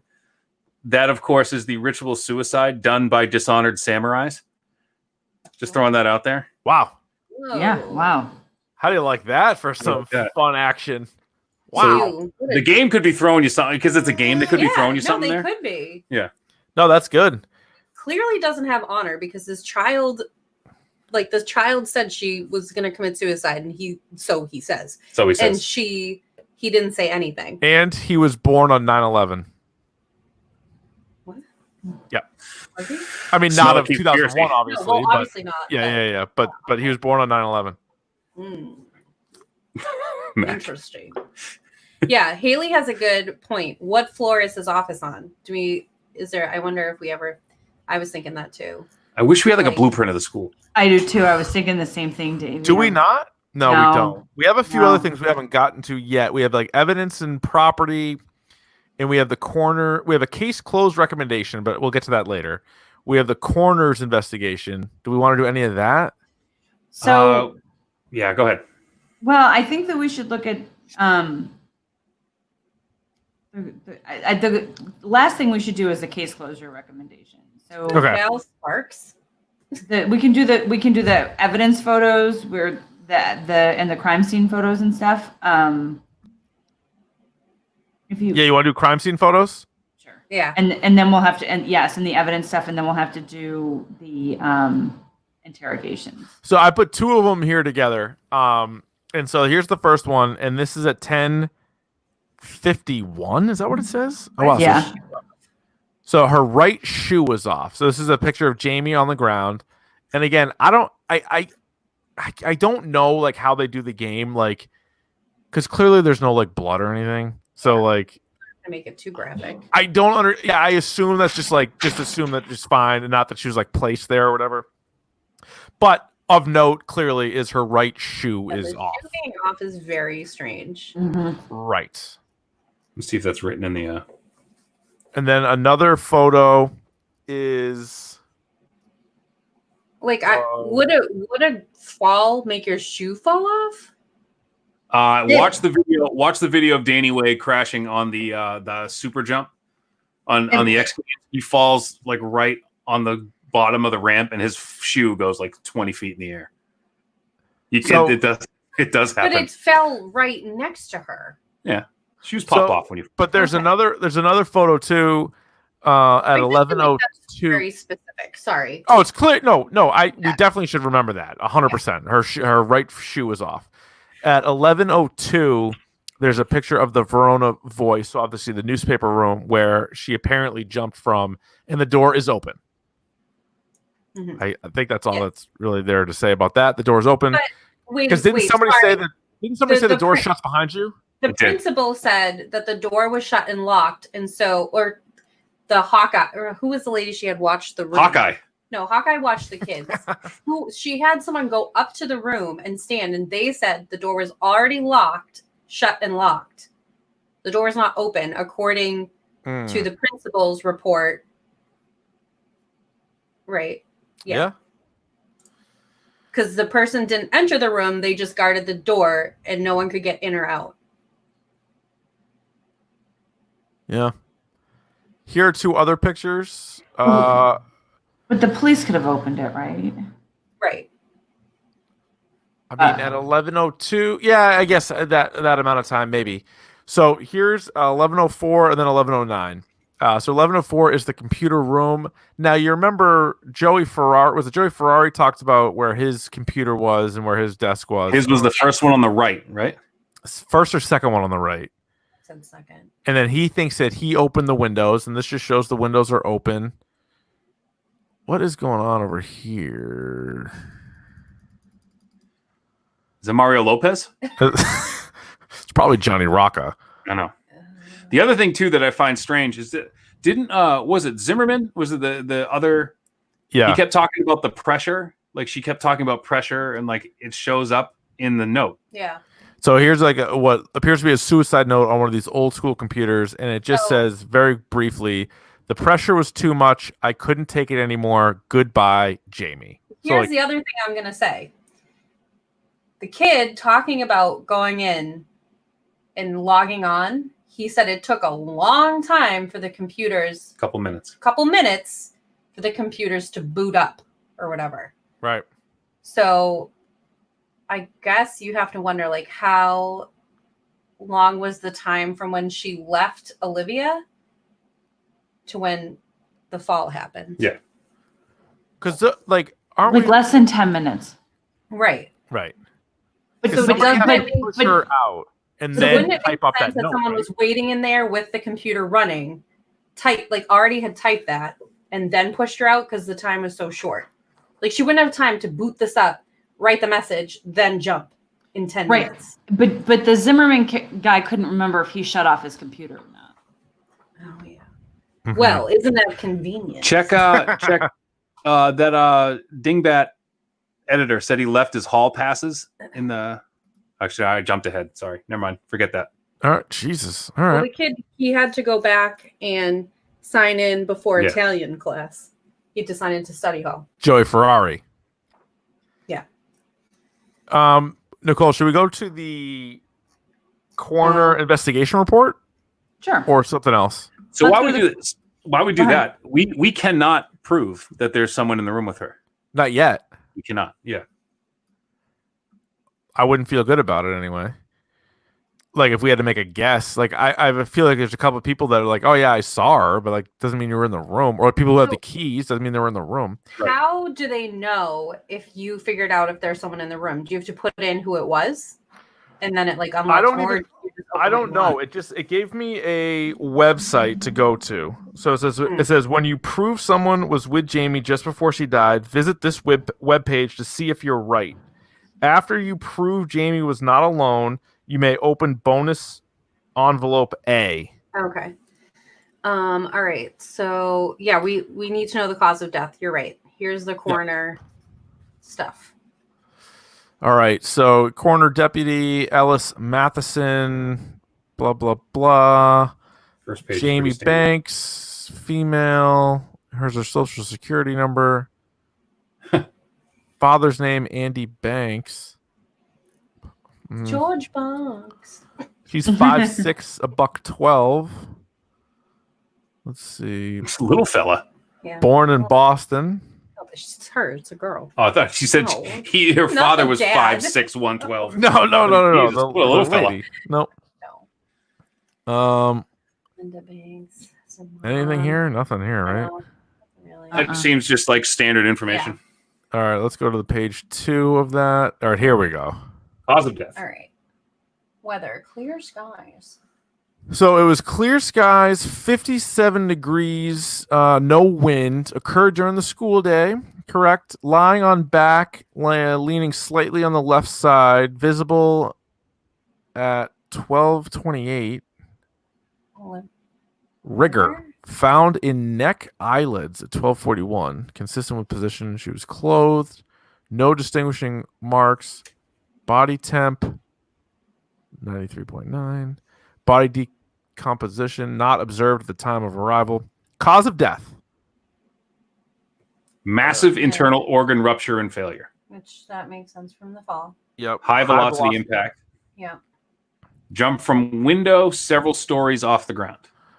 Wound location: head, neck, ab, lower back, spine, upper, lower extremities. Says she fell like on her back.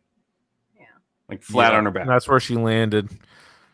If you can read that cursive, go ahead. I can. A few minor abrasions throughout body do not appear suspicious or related to anything other than the fall.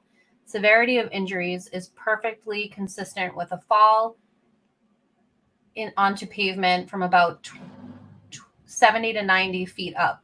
This matches the height of the window she is presumed to have jumped from. Victim's counselor reported a history of bipolar disorder. Yeah, he mentioned that before. Did he mention bipolar? He did. Yeah. Yeah, Gelding said that. And just the school counselor is saying that? Just the school counselor. Interesting. Right. Although it cannot be ruled out, there is no evidence suggesting foul play based on my examination of the body. Our sincere condolences. So, at least they gave here's it another thing. I work in a school and I will tell you, they will never diagnose someone and just say that without anyone else. Right. Yeah. Like it has an outside. This doctor. is some bullshit. Yeah. I think it's important to note that she fell straight back on her back. Yes. Because If she landed, not I mean, on her back. almost like pushed. If you kind of I flip. think it's- Yeah, because you would like flip. I don't want to be to the, these are just the facts, ma'am. I'm not trying to be too grim. If she was facing someone with her back to the window, facing someone coming in talking to her, and they pushed her, it would make sense she would go back. Yeah. And fall on her back. Right. Yeah. We also have a couple. Here's the thing. We have evidence photos, and we also have the police department's description of evidence as well. Should we do those, Nicole? Before we get there, may I be grim? Sure, May I bring this to a dark place for a second? Oh, Christ. If you're going to jump out of a window and your intention is to not come back, right? Wouldn't you try to land on your head? Like face first?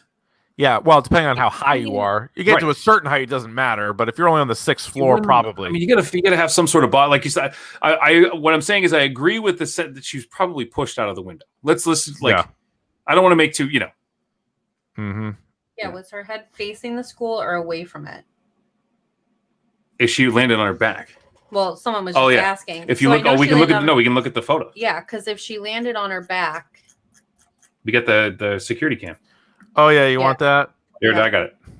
She's her head is towards the school. Towards the school. So she would have had to have flipped onto her back. Yeah, I mean that's possible though. It is possible. Here is some evidence photos. Items found in victim's pocket. A pen, one of those cool pens that has a whole bunch of different inks, like all different colors. Stole my pen. You got to have one of those. That's a cool pen. I got one. She also had a $100 bill. She had her keys, and she had a key on her keychain that said "Stop, hammer time." Sure it did. Of course it did. And oh, by the way, poison. Is that from the play? Is that like a prop from the play though? It's got to be a prop from the play. Yeah. But then what's his betting stuff down here? Here That you was in go. her. Oh, Down in victim's pocket.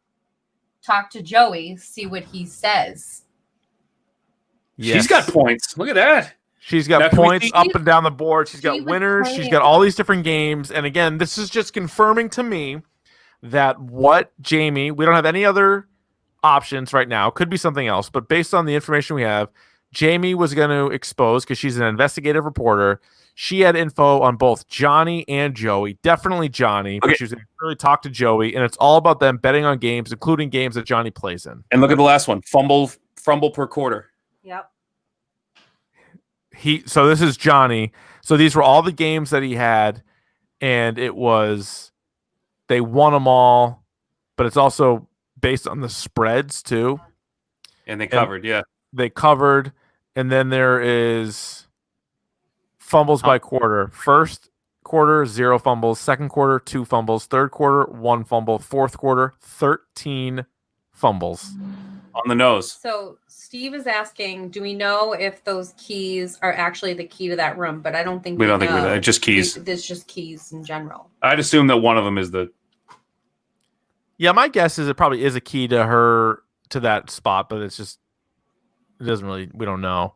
Yeah. All right, what about the evidence property custody things from the police? Let's see. Stop hammer time is there. They want to. So this says Jamie had a blue and white flannel button-down shirt blouse covered in dried blood and other bodily fluids, mostly on the back. Tested in 12 locations. No indication of blood or other evidence from any individual other than the victim. Her white undershirt, medium-sized cotton tank top style undershirt, 9 blood tests administered, and no blood other than the victims found. Blue jeans pants, Guess brand, size 25 waist /XS. No noticeable damage beyond normal wear. Back. Is there another page? No, there's Yeah, there something is. that I'm looking for Yeah, there right is. now. Where's the school Pair newspaper? of earrings. Plain sterling silver studs, blue sneakers, new condition, blue sneakers with white shoelaces, a few small splatters of orange, yellow, and red latex house paint on the left shoe, and a smudge of clay on the heel of the right shoe. So that would be maybe the sets. Yeah. Yeah. Otherwise, Because she was both- painting a sunset, right? Yeah. Yep. So it says, otherwise, both shoes are in new condition, no unusual wear on the soles or laces. But we saw the picture. One of the shoes wasn't on her. Yeah. Undergarments, bra and panties, both checked by forensics, and nothing unusual found. No, good. Small size spiral notebook found in pants pocket. Looks Yep. math homework. Looks like math. picture. This dumb. Talk to Johnny about it. Empty bottle marked poison. No smell or residue of any unusable substance or That's it. narcotics. Not sure what this was for. That's your red herring. Correct. Multicolored retractable pen, those are just sweet pens. Keychain, Stop hammer $100 time. bill, And and evidence. evidence. So Wait. it's weird though, they don't mention why the shoe was off. Yeah. All right, at this point we can't. What a weird first objective. I can't put anybody in the room with her yet. Well, we still haven't read the interrogation. We haven't read the interrogation. Yeah. All right. Yeah, I The thought pink that ones. the $100 might have to do with the drama teacher saying he would pay her back. So maybe Right. he did pay her back. Who do you guys? We're obviously not going to go to the website or check or anything, but right now, at this point, with everything that we've seen, who do you guys think did it? The counselor. Maybe Preakness. I'm gonna go Rocca and Ferrari. I kind of like Rocca on this one too. But So- Ferrari knew about it, but Rocca did it. I right? think a Yeah, lot of Rocca people did were it. in the know. You're thinking but- Gelding. Who do you guys in Billy the chat? Loomis. Who do you guys in the Yes. chat think did it? It was Billy Loomis. You're right. Billy. That's who did it. At 100%. Ooh, Andrew's going with Sophie. I'm with Mac. Gelding is so guilty. Like there's he clearly has his hand in this. I mean, Rocca is also big enough that he could absolutely just. First of all, it was written. The suicide note for somebody who's a journalist. Oh my God, it was more piss eloquent. poor. Piss And if poor. you look at Rocca's statement, I mean, the kid's kind of a brick, and he's and he's 6'2", 280. Oh, Shime you says know Ferrari's what? idea, but Rocco did it. I want to know Yeah. who was Gelding Ooh, Nicholas is saying supposedly Sophie's okay. writing recommendations for. Let's find out on the right here. Oh, is that a thing? This is All right, yeah. what do you guys? 'Cause You guys if call it up, and I'll bring it into the YouTube. What do you guys want? If Gelding was writing a recommendation for any of these suspicious people, it would make sense to think like they're all in cahoots. Hashtag cahoots. Cahoots. It was the man in the hot dog suit. It was his. It was his friend. So go to Gelding's. Do you want to go to the interrogations, Nicole? I think that, yes. All right, interrogations. You want to go? First one I got is Gelding. All right, we'll do Gelding. Mm-hmm. Let's do it this way too. I think this will be good. This will be good theater too.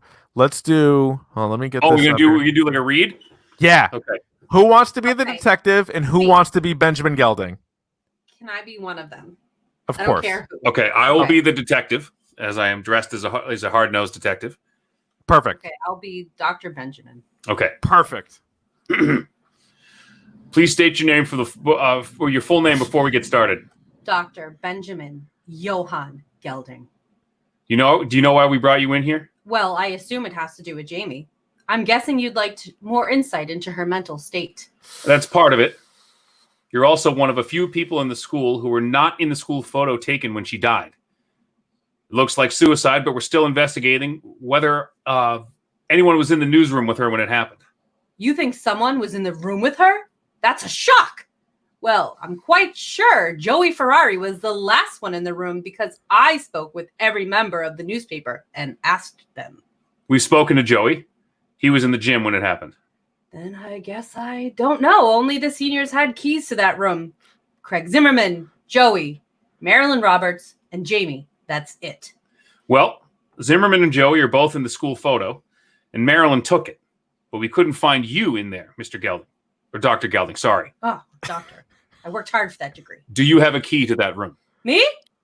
Yeah, well, of course. But I haven't been in that room all day. Are you sure? Certain. I left my pad of hall passes in there last night. I didn't pick them up this morning, and the police haven't let me back in to get them. Why'd you leave your pad of hall passes in the newsroom? It wasn't on purpose. We had our weekly meeting after school yesterday. That's when the students pitched their stories for next week, and I write the assignments on the chalkboard. I brought my pad to write passes for anyone who wants to get out of study hall to work on articles. Like Ferrari. Yeah. And I left the passes in the room by accident. Jamie could have let anyone in the room, though, since she had a key. Why do you think she wasn't alone? We're just exploring all possibilities. Was Jamie dating anybody? She'd said something to me recently about some kind of secret affair. Hmm. She never said who it was with. She was a private person, but would share things like that when we were alone in the newspaper room together. Let's back up. Let's back up. Were you alone in your office all morning? No. I had a session with Craig Zimmerman before the pep rally regarding the awful review he wrote about Jamie. I sensed hidden tension and I needed to resolve it. Seems he'd open up to her about his amorous feelings on Tuesday, and she didn't feel the same. I believe he wrote that review with a broken heart. We talked in my office second period and made a plan for him to resolve the situation. We were done near the end of second period. Near the end of second period. Can you be more specific on that, please? Well, yes, actually I can. Since I didn't have any passes, I had to walk him back to class. I probably got him there around 10 minutes before the bell. I lost my place. It's your turn. I lost my Around place. line. It's literally Where just there we go. around. You just Around? Okay. I lost my place. I was looking at something else. Wait. Now you're at the top. Yeah. Yes, I wanted to get back to my office, but the students in his class were really excited to show me what they were working on and begged me to come in and have a look. After I'd seen everything, the bell rang, the students went to the pep rally, and I returned to my office. So you chose paperwork over a state championship pep rally.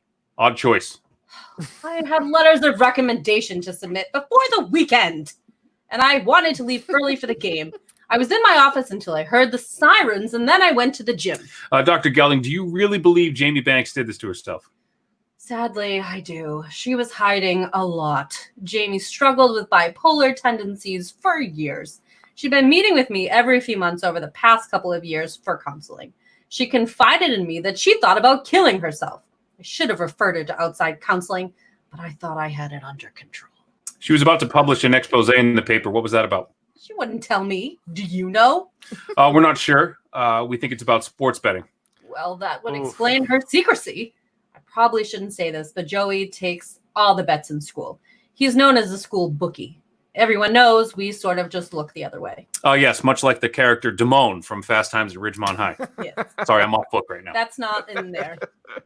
Follow the book. Come on, please. Let's for the audience here. Let's keep it to the script.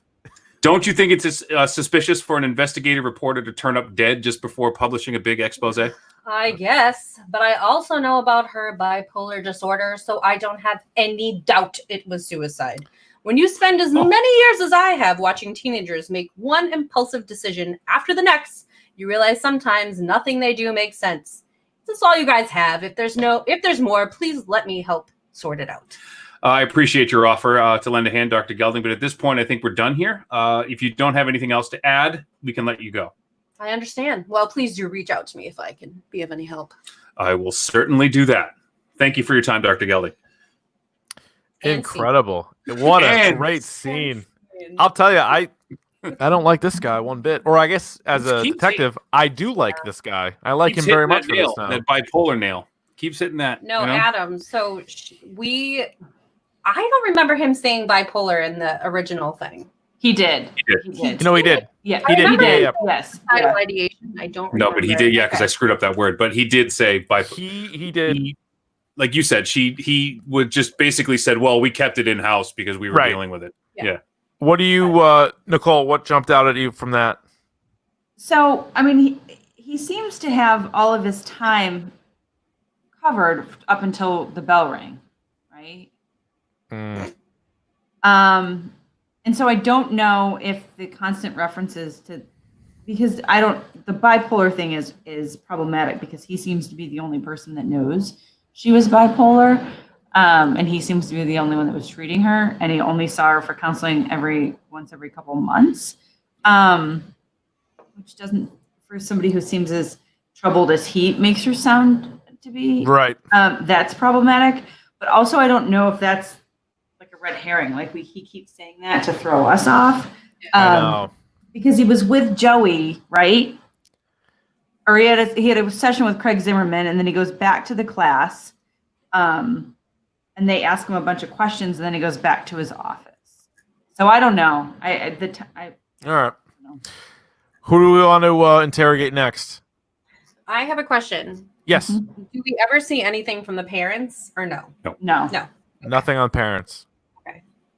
You would think there would be. Well, it's not in our case file. It's not in our case file. We can go digging though, but it's not in our file. No, I was just wondering if you will send down to the evidence room. I just wondered if they said anything about her bipolar disorder. I put that in quotes. Oh no. No, we have not heard anything about that. All right. Who do you guys want to interrogate? We have a whole bunch. And just real quick. So Gelding hears the sirens and goes to the gym, and that's how he finds out. Yes. Okay. Or so he says. I would say next Zimmerman. I don't know, Nicole. What do you think? Just to see. Yeah, I think anyone's fine. Yeah. Gelding's. We do not have a Zimmerman. So we only have Rocca, Olivia, interrogations for the quote. Yeah, for the suspects. So Johnny, Olivia, Sophie, and Preakness, as Davey just said. So we have 4 other interrogations. So let's do Sophie. And if you guys want to pull the plug on this and we can continue next week, let me know at any point. I can go forever, but if you guys need to leave, let me know. I want to see this through. I also do. All right. Who did you say, Nicole? Let's do Sophie. Okay. All right. Sophie's interrogation. So I will be the detective, and either Ryan. Let's have obviously a girl be Sophie. So either Nicole or Ryan. I think Nicole's taking notes. She's trying to keep I up am taking notes, but I can do that. I'll read this All right. one. Here we go. State your name for the records, please. Me, I'm Sophie Sunday. Sophie, do you know why you're here? Because I saw the body? Sort of. We're questioning everyone who wasn't at the pep rally to find out if they have any more information. There was a picture taken of everyone in the gym at the same time when Jamie fell. You weren't in it. Was Johnny in the picture? Johnny Rocca? What makes you ask that? Well, when I wrote my statement, I didn't say he was with me, but he was. In the girls' bathroom? Yeah. Is Johnny going to get in trouble for this? What were you two doing in there? Well, I asked Johnny to wait outside the bathroom for me while I tried to clean up a stain I'd gotten on my sweater. Can you believe that happened on the day of the big game? Anyway, boys will be boys, and Johnny wouldn't stay put. He snuck into the bathroom, and we started kissing. Please don't spread that around. I don't want him to get in trouble for being in there. He's got the championship to focus on. He'd only been in there a moment, and that's when we heard her fall. There was a scream and a loud thump. It was awful. What happened then? We ran over to the window and looked down. She was just lying there. I had some mascara in my eyes, so I couldn't really tell what I was seeing at first. That's when I saw Robert Romero run over to her, and so I decided to go down there to see what was going on or if I could help or something. Could you tell it was Jamie from the window? Not right away, but yes. Why didn't Johnny go with you? Sophie? I told him not to. I was afraid he'd get in trouble for being in the girls' bathroom when he was supposed to be at the pep rally. You seem to be very protective of Johnny. Well, of course. He's my boyfriend, and I'd do anything for him. I don't want anything to stand in the way of his career. Anything, huh? Would you lie for him? Updating scene. And go. Johnny has nothing to hide. You didn't answer my question. Would you lie to protect Johnny? There's no reason to, so no. Are you aware of Johnny being involved in any sports betting? Betting? He wouldn't do that. Johnny says he hates gambling, and anyone who says otherwise about him is a liar. You're sure? Positive. Did it bother you that Johnny and Jamie were close? No, because they weren't close at all. She's not his type. They dated a few years ago, though, right? Are you aware of that? Of course I'm aware of it. I know everything there is to know about Johnny, but that was ages ago, and it meant nothing to him. There's a rumor that Jamie was in a secret relationship. Maybe it was with Johnny. That's absurd. Not really. I mean, maybe she actually is his type, but you're the coach's daughter, and it'd be better for his football career to date you, even if his heart belonged to someone else. No way. Listen, I know what Johnny's up to 24/7, and he certainly hasn't been having any secret relationship with Jamie. He's my boyfriend, no one else's, and I'll do everything in my power to make sure it stays that way. Including getting rid of the competition? There is no competition. Okay, let's get back to what happened when you went out to see the body. Did you immediately know who it was? Yeah, I already knew it was Jamie from the bathroom window before I even got down there. She was in pretty bad shape, and I still had some mascara in my eyes, but I knew it was her. How far would you say you were from the victim? I don't know, maybe 3 to 4 feet. Who else was there at the body? Olivia Underwood. It was just me and her until Ms. Dowling and all the teachers got there. Is there anything else that you want to add? No, nothing. Just please don't tell anyone Johnny was in the girls' bathroom with me. Can you promise me? I'll be in touch if I have any more questions. And scene. Oh my God. Lot going on. A lot going on. Here's, first things first. So they ran over to the window and had to look down, right? Yep. So they presumably had to open the window. But there were no other windows open. The other two who saw her fall were on the first floor, so they didn't have to open the window. Why would they have to open the window? I don't Because think they were on the second. They said they were on the second floor. I don't think they have to open the window. They could just look over. They want to let the stank out. Yeah. Oh, I agree with Andrew, though. Any woman that gets a tattoo of a guy's name is crazy enough to murder a girl over. I mean, that's exactly right. That's true. God damn it. They're all suspects. Because he could be saying it to protect her. I don't know. I don't think he would say it to protect. No. I think.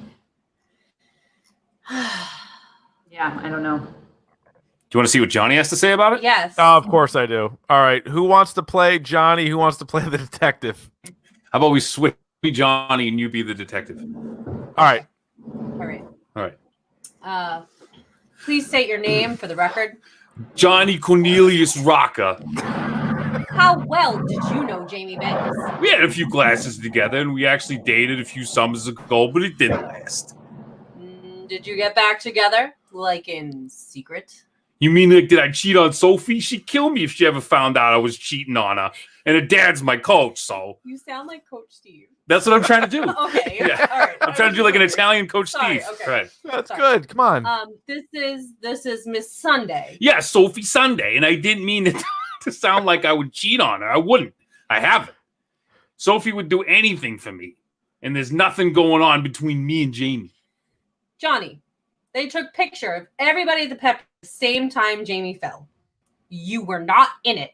Why? I was on my way. Just got held up. Where? In the bathroom on the second floor. I was with Sophie. Is that a girl's bathroom? It was just me. It was just Sophie and me. Everyone else was at the pep rally. Yes, it's the girls' bathroom. Well, what were you doing? You know, fooling around. We was kissing. You know, no big deal. Wait. Let's back it up a bit. How did you two wind up in there when everybody else was in the gym? We were headed to the gym, but then she was crying her face off about some stain on her sweater that you couldn't even see. And she asked me to wait for her outside the girls' bathroom. So what could I do? I tried to wash it off something, but there was forever. And eventually the hall's emptied out. So, you know, I went in to check on her. And what floor was that bathroom located on? Second floor, right next to the south parking lot where Jamie fell. Did you hear Miss Banks fall to her death? Oh, yeah. It was hard to miss. She let out some loud scream. What did you do when you heard it? We both ran over to the window, and she was there. Sophie went to check on her, but I have a game that I'm not supposed to be as I was supposed to be at the pep rally, so I just ran around and snuck into the gym to join everybody there. I told a few people what I'd seen, and they spread pretty quick. Oh, how chivalrous of you. What? Never mind. I understand. I understand Jamie was about to publish an expose in the newspaper. What do you think it was about? Actually, I know. Griffin was probably stealing spoons again. This poor guy. Had a notebook full of your stats and the spreads for every game of this season. A lot of girls take my stats. There's a lot more women into betting than you think. Doesn't prove Joey and I were up to anything. Sure as heck doesn't make me a criminal. Who's Joey? Joey Ferrari? Yeah, he takes all the bets in the school. You couldn't throw a game without Joey knowing. Even teachers play. Jesus, you're just going to say he's throwing? Okay, anyway. He just threw a game. Even teachers plays bets with him. Girls, too. Maybe you should talk to him. He'll confirm nothing's going on. Maybe I will. Mr. Ferrari was at the pep rally, though. He is not a suspect. A suspect for what? Skipping the pep rally? Going to the girls' bathroom? No. A suspect for murder. Murder? What murder? I'm going on Tony Danza on Yeah, him you now. really are. Yeah. You're all over the place. Jamie jumped out of the window. That isn't murder. No, but it sure would be murder if someone pushed her and made it look like a suicide. Someone who was just about to be exposed for betting on their own football games. Heck, if that got out, it would ruin your football career for good. Look, I have no idea what you're talking about, and I really don't. I really have to get back to the team. The bus to Jefferson County Stadium leaves in less than an hour, and as I said to Sophie, Sophie can confirm that I was nowhere near Jamie when it happened. Yeah, Sophie, your loyal girlfriend who'd do anything for you. Even lie to cover up for you, or worse. That'll be all for now. Good luck tonight. We'll be watching you, Mr. Rocca. Scene. Wow. Heavy. Wow. Wow. Really a lot happening there. Yeah, I agree. This is I made thick and warm. I could, like, Coach Steve sitting next to me really threw me for a loop, guys. I'm not gonna lie. Okay, I agree that this is too easy. It's on the nose. He seems kind of like a meathead. I don't really think he could have thought of all this, right? Like, I agree. I think their statements are consistent. Like, yeah, they left out originally. Yeah, they left originally out the thing that Johnny was in there with her, but then, like, I don't know. I'm with you. It doesn't seem like. I'm more on to Gelding. Yeah, I mean, and I mean, maybe they're too perfect, their alibis, but they are both Right. But they're consistent. Like neither one of them says something that contradicts the other one. Yeah. The only thing that stood out to me is he was like, obviously this is like a big red flag. He's like, so like Ferrari takes bets. Yeah, but like he knows if someone's going to throw a game. Like he just basically admitted to throwing a game. Yeah, he did. So that's But he confirmed. doesn't seem to think that it would get him in trouble. No. Right. Like with that, like he's like, because he even admits to that guy, like, oh yeah, he takes bets. Like he even brought up Joey. He's like, yeah, like, and like, and even the teacher was like, oh yeah, like Joey does bets. Like we look the other way. So it's been sort of allowed to happen there. So I don't think Johnny's not going to kill her over that. So like, if Jamie's big scoop, and it probably was, or I'm actually, you know what, maybe it wasn't, but if Jamie's scoop was that Johnny's betting on games that he's playing in, it doesn't seem like it'd have like the ripple effect that, I don't know, that would cause him to kill her. No, you're right. So the main thing, and I think Andrew's kind of saying it, like we need to think about who is in the room with her. And the only person right now is Gelding. Well, Gelding and Preakness and Olivia. All right, so we have a Preakness interrogation. Okay. All right. Should we do we that? Have Olivia. And we have Olivia. Which one do you want to do first? Let's do Olivia first. All right, here's Olivia's interrogation. Maybe she was in a secret relationship with Olivia. I will be the detective. Nicole, do you want to be Olivia? Yes, I can do that. More than anything. More than anything, I want to be Olivia. Can you please state your full name for the record, Miss? Underwood. Olivia Claire Underwood. Do you know why we brought you in today? Well, I guess you want to know more about what happened to Jamie. That's right. We're trying to find out exactly what happened. So we're questioning everyone who wasn't in the gym when she fell. I see. Is Robert here too? Robert Romero? No, he was seen on the surveillance video right after Jamie, so we're confident he couldn't have been on the 6th floor with her. We're talking to everyone else who isn't in the class picture that was taken when she fell, like you. Can you tell me where you were during the pep rally? It was the weirdest thing. As I was heading to the pep rally, I started to feel really sick, so I dashed off to the bathroom. Next thing I knew, I was hugging the toilet bowl. So you were throwing up at the time of the pep rally? Yeah, it wasn't pretty. What floor bathroom were you in? It was the first floor girls' bathroom, and I never want to see that bathroom again as long as I live. First, I puke my guts out, and then I look out the window to see a dead body. How'd you wind up there before everyone else, being so sick and all? Well, I wasn't the first. Robert was. I heard a scream, and by the time I made it over to the bathroom window to see what the noise was, he was crouched down next to her. Then he stood up and ran away. By the time I got there, it was just me and the body. What happened then? Well, I was by myself for maybe 10 seconds or so when Sophie Sunday came running up next to me. We were both really scared and not really sure what to do. Then maybe 20 or 30 seconds later, Ms. Dowling and some other teachers came running up to us and took control. Were you and Jamie close friends? Yeah, we were friends, not exactly close friends. What makes you say that? And okay. Well, we didn't always see eye to eye and everything, especially when it came to theater stuff. So what's going to happen with the play now that Jamie's no longer here? I was Jamie's understudy, and I know all of her lines, maybe even better than she did. So I'm ready to take over for her. Of course, it will be very emotional for all of us, but the show must go on. Won't that be really hard for you, stepping into the lead so quick like that? Not for me. You have to seize every opportunity in life because it might be your last. I really wanted that role from the get-go and have been ready to replace her at any time for any reason. This could be my first big break. Lucky break, huh? I wouldn't say it like that. I mean, it's tragic for sure, but you can't blame someone for embracing an opportunity that presents itself. It's not like I pushed her out the window. You think someone pushed her? No, I just meant, like it wasn't my fault this happened. Why do you think Jamie got the role of Juliet instead of you? Good question. I guess you'd have to ask Mr. Preakness. He really doesn't like anyone challenging his casting decisions, though. Seemed to me like he had his mind made up before the auditions. Quite honestly, I think he had a thing for Jamie. Tell me about the boy who found the body. Romero, is he your boyfriend? Robert? No, he's not my boyfriend, but he does have a little thing for me. After he got cast as Romeo, he pushed pretty hard for me to be Juliet. I think maybe he felt like if we played lovers on the stage, I'd fall for him in real life. It's pretty clear he's into me. He'll do anything I ask. Anything? You know what I mean? He thinks he's Romeo Montague and I'm his Juliet. It's cute. What about Jamie? Did she have a boyfriend? Romantic interests?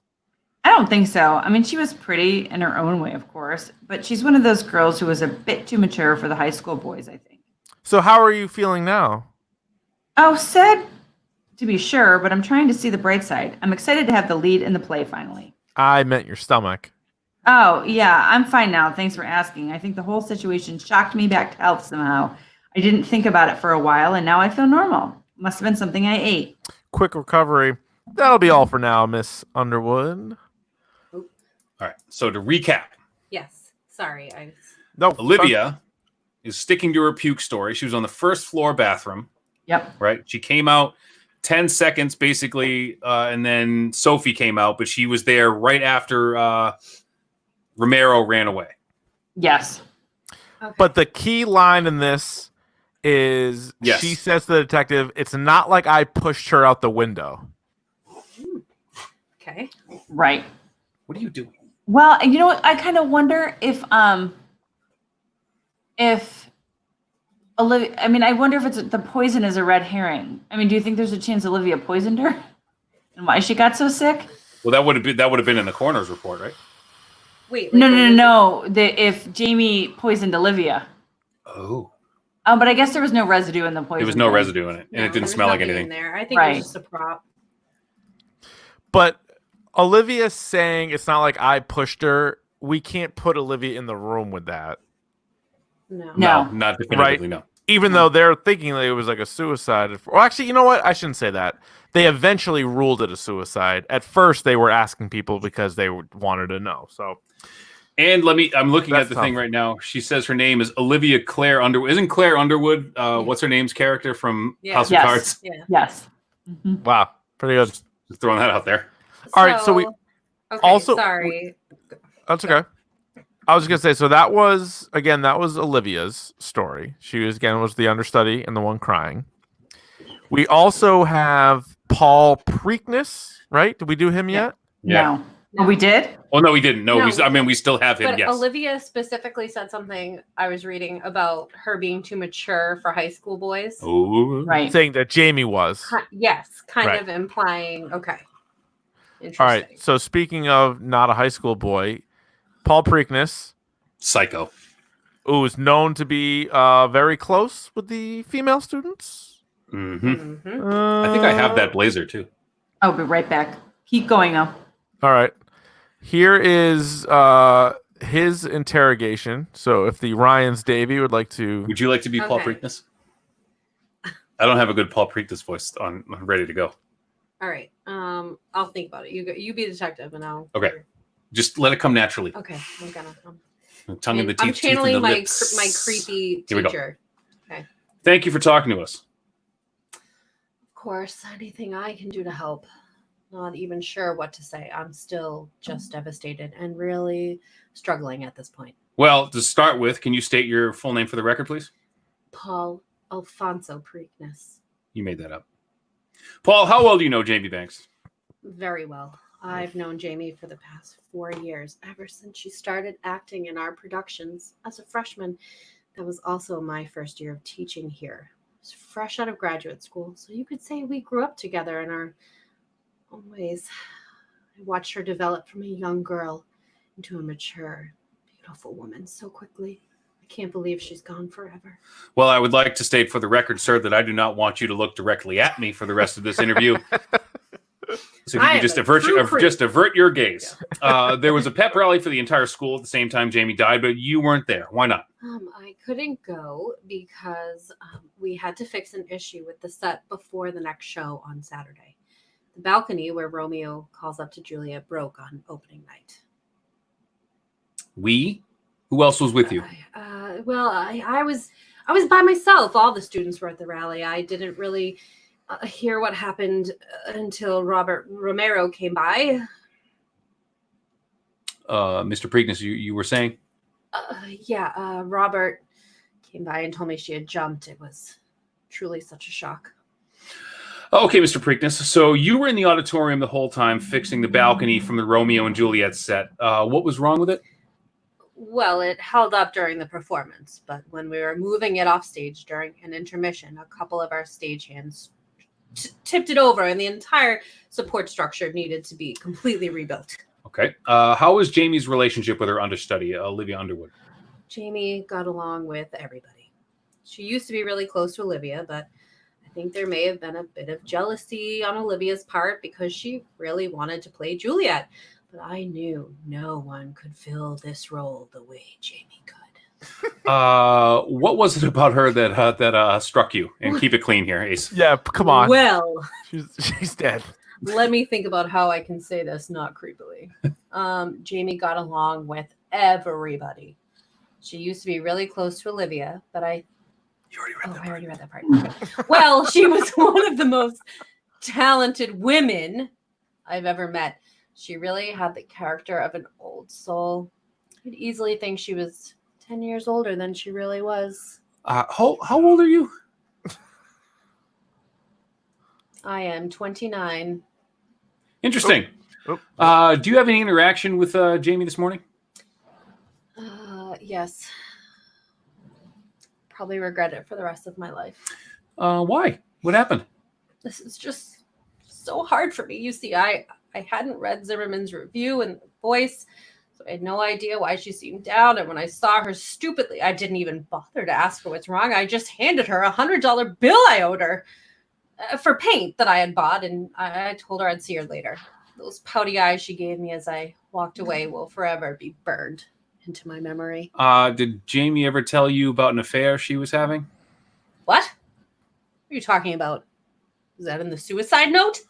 We heard she was seeing someone, but it was a secret. Now that you mention it, I do remember her saying something like that.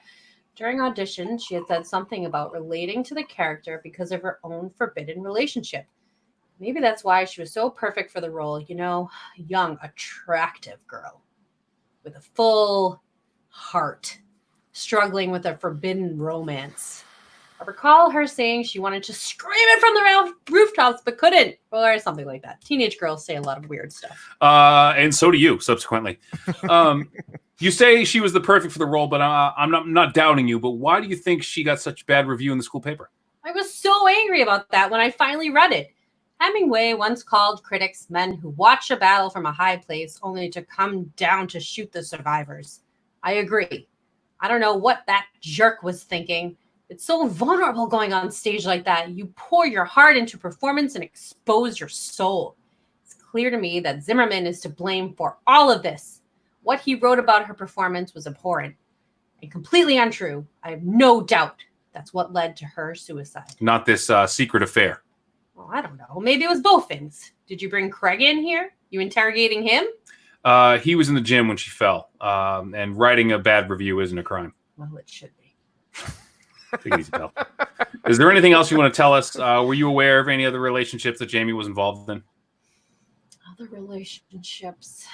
No. I think she dated Johnny Rocca for a brief time a couple of years ago, but I'm pretty sure he's with that coach's daughter now. Sorry, that's all I can help you with. That's all I know. Thank you for your time, Mr. Preakness. If you have any plans to leave town in the next few weeks, I'm going to need to let me know first, okay? Okay. I'm good to leave now? Oh, yeah, you're free to go. Wow. Okay. I'm telling you, she was having a secret affair with Olivia. Anyway. You think so? Jamie and Olivia. Could be. Could be. Could be. Could be. What do we think of Paul Preakness here after this? Just a real They creep. make him too creepy. Like, he's so creepy. Who says that to the police? Yeah, he's real creepy. Does. She's real mature, you know? If I was Beautiful to girl. bang her, it would totally make sense. She's really mature. But he does say we, and then he takes it back. So he says, I couldn't go because we had to fix an issue with the set before the next show on Saturday. Uh-oh, we lost Rich. No. Where'd Rich go?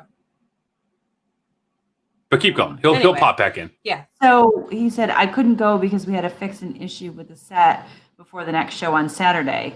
And then it says, who else were you with? And he says, well, I was all by myself. The students were at the rally. I didn't hear about what happened until Robert Romero came by. And like, that doesn't, I mean, Robert Romero went straight to the gym. Yes. So, Who was he with? right. And we know that Jamie was working on the set. Because she had the paint and the clay on her shoe. On her I guess we need shoe. to figure out what the clay is about. Like, what would clay have to do with? I mean, maybe I don't know, but I'm just going back to Well, there was a pottery jam coming up, so. yeah. Is there anyone we're missing? Do we do everybody? We haven't done did we do Dr. Gelding's interrogation? Yeah. Oh, we did. No, we didn't. Oh, we did it? No. No, we did. I was Gelding. Yes, you do. You're right. Yeah. Did we do?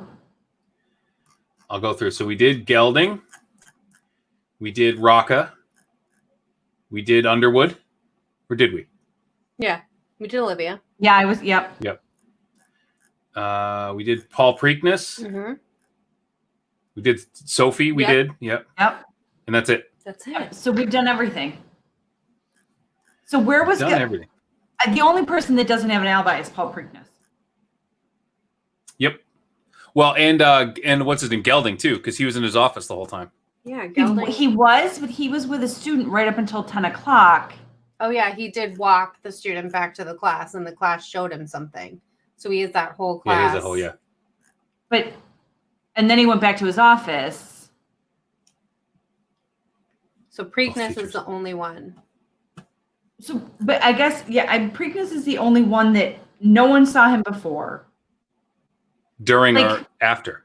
Yeah. Right. And Jamie said she had to go. Jamie told Olivia that she, like, if you go back to Olivia's first witness All right. statement, right? Andrew wants to look at the security photos again. We can't bring him up. Rich can. Rich is the one who can. Actually, hang on. See if I can do it. The other thing I wanted to see too. Would what was I looking for? Preakness... So what if Preakness was the guy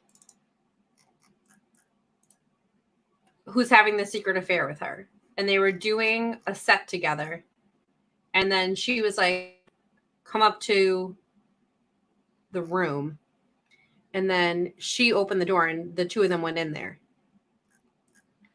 Yeah. I mean, Does that make sense? Like if she went in there willingly with him and then something, Something I wanted to see. but like but I guess what I don't understand is like, why would Preakness kill her at that point? I don't know. But I think at least it would prove, no, Preakness doesn't have keys to the room. Or he's a teacher, so he might. But I think if he went in there willingly. If he met her in there. Or if they were, like, she had paint and clay on her shoe, and he said they were fixing the set together, and then she said, come up. Maybe he witnessed something. Can I share? Yeah. Share screen. I can do it. Hang on. Where did Rich go? Good question. I'm going to text him. All right. So here we go. So if you guys are seeing my screen. Oh, there he is. He's Can you back. get Oh, me? you're back. Yeah, what happened? I don't know what happened. I just got internet's going down. That's what happened today. to me. So I'm sharing my screen right now. Someone said they wanted to see the security photos. security photos. Here, I'll do it. Okay, you do it. I'll do it. Security photos. This one. Wait a minute. What if Preakness was having an affair with Olivia and Jamie? And then he and Jamie went to the room and Olivia pushed her. And now Preakness can't say anything because that would show That he was in that an he was affair with having an both of them. affair with both of them. That's What are we wrong. looking at here? So that's Romero, right? Yes, Romero's the first one to find Jamie. I'm trying to see. Can you see? I mean, this is obviously like it is what it is, but like, can you see anybody in the windows, or can you see anybody else like in reflections or anything? I don't.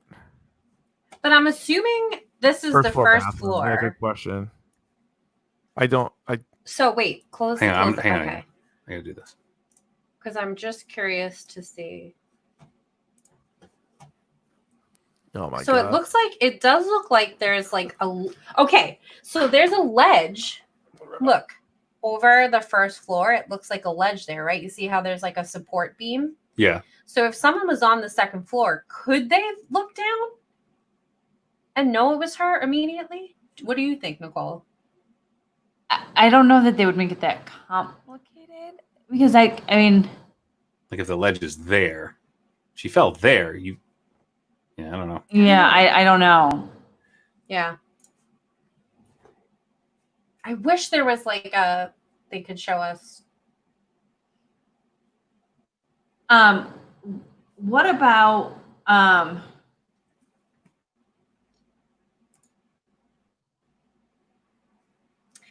So,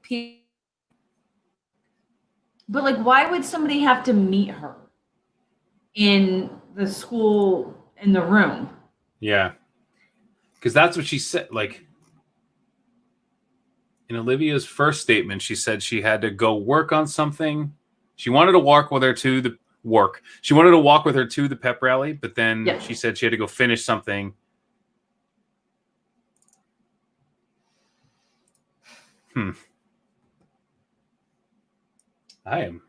No wonder this is a cold case. Yeah, I mean, or is it like what did Gelding say? He was hitting on the bipolar stuff pretty hard, and then said he was in his office from second period on, and he didn't come out until he heard sirens.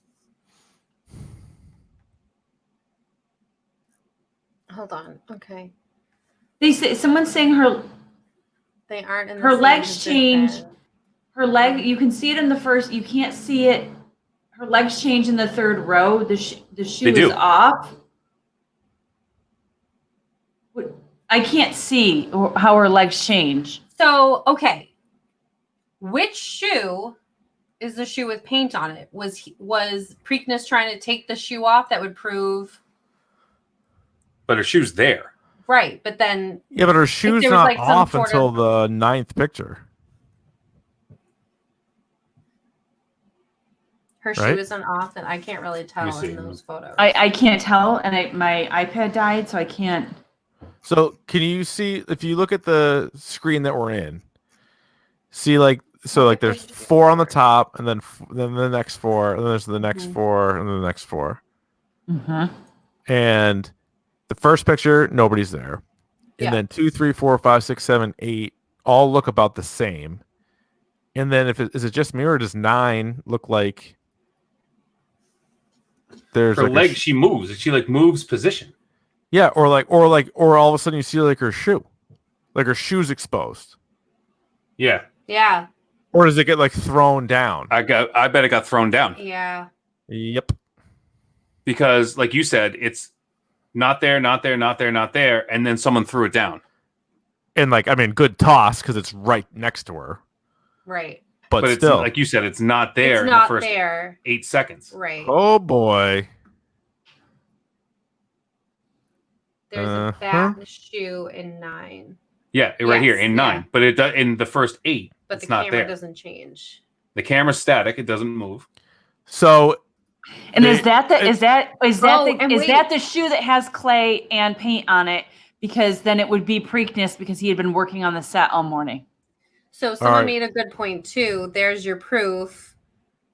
Yes, you can prove someone was in the room because someone threw the shoe down. And his hand is behind his back. He crouches down. No, because it's before the shoe shows up before that. No, the shoes before Romero. So Romero would have he wouldn't know that there wasn't a shoe. Wait, so Romero's out. Someone had to throw the shoe down. So let's go back to this. Is our only objective to prove the shoe had something to do with it? But that someone was in the room. Yeah, we know someone was in the room because the shoe came down after. Came down after. Blue Proof. sneakers. Objective completed. It says new condition, blue sneakers, but a few small splatters of orange, yellow, and red latex house paint on the left shoe, and a smudge of clay on the right shoe, on the heel of the right shoe. So I bet that shoe hit something on the way down. Yeah. Yep. Or The shoe the is shoes are definitely brand new. the clue. It has to be the clue. But the That scuff of someone- clay could have been it hit, something on the 5th floor. You know what I mean? That like Should I go to the internet with this? I think go to so, the internet. 'cause Andrew says you don't have to say who was in the room. You Thank just you, have people. to prove someone was in the room. All right, let me just pull this up here. Let's see. Talk amongst yourselves. What do we think? Oh my God. You don't have to say who. Don't was look in at his the search room. history. Right. It proves the shoe came down after. Yeah. Look at you with the shoe. You didn't notice, who noticed the shoe? Someone asked us to pull. Someone on the comments asked us to pull up the crime scene. And so I was concerned about the shoe being off because I was like, what's up with that in that photo? And see if you can see in the picture of her. Because I was like, wood The shoe's off. falling, make a shoe come off like that. And I said, just watch some. Yeah. I Yeah, forget which you were guy it gonna was in pull the- up something. And sorry if the helicopters are loud. All right, it says, I can hear you. I can hear them.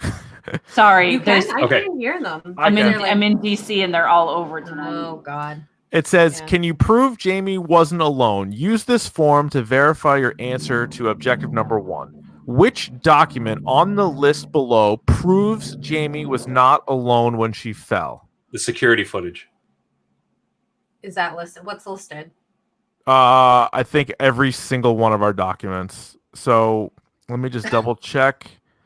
Security camera video frames printout. Yes. Let's go with that one. Click here for verification.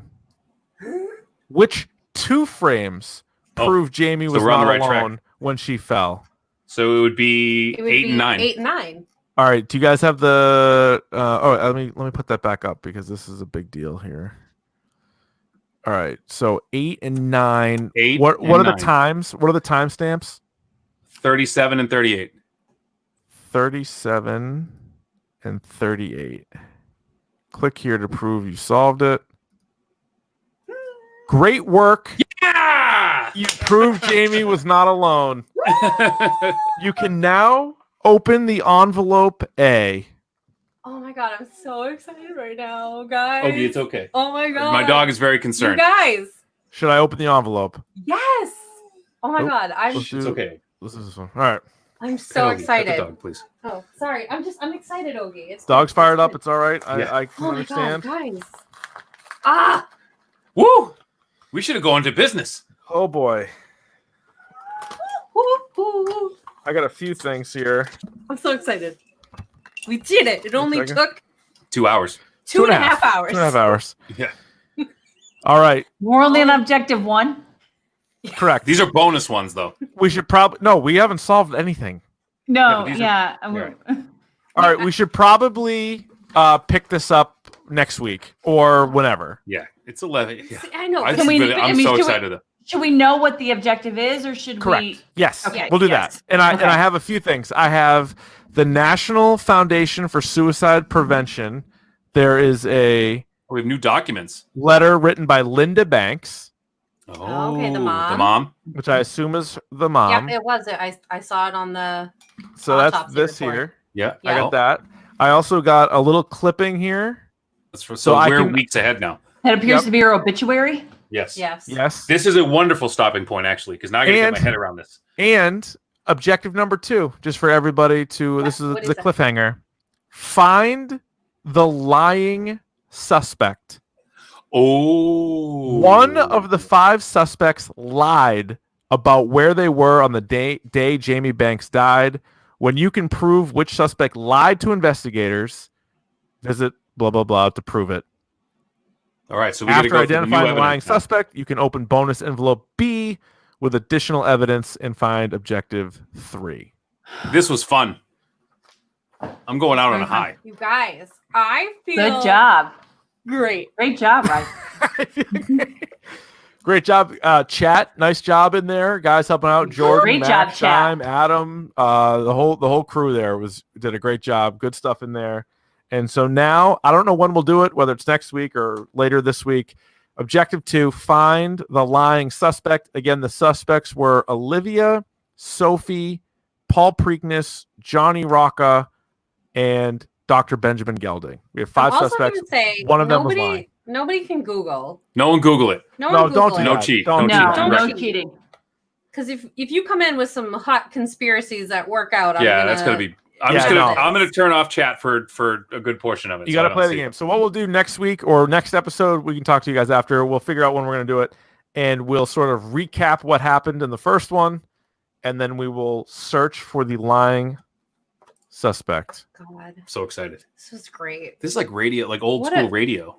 Because we still have a few other documents that we didn't get to, including the case closure recommendation. Oh yeah.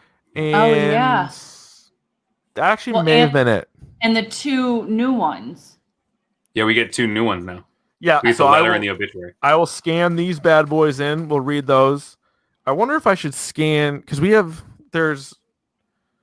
but I don't want to open them. No, don't do that. Bonus envelope B and C. Oh, Jesus. I would open it next time. Yeah. Okay, I'll do that next time. Because that way, I feel like I don't want to think. I don't like. I'm going to take this as a win. Yes, and then we're gonna not. And Jordan said Shime should do odds on the suspects. Love it. Love it. Love it. Well, you know who would bet on it is that Johnny Rocca. Yeah, Johnny Rocca. I'm telling you, Johnny Rocca. He's not out of the woods yet. He's a dummy. He's not out of the woods yet, though. No. Yeah, like is he playing dumb? How about that though? If he's going to Stanford and BC, he's got a brain in him.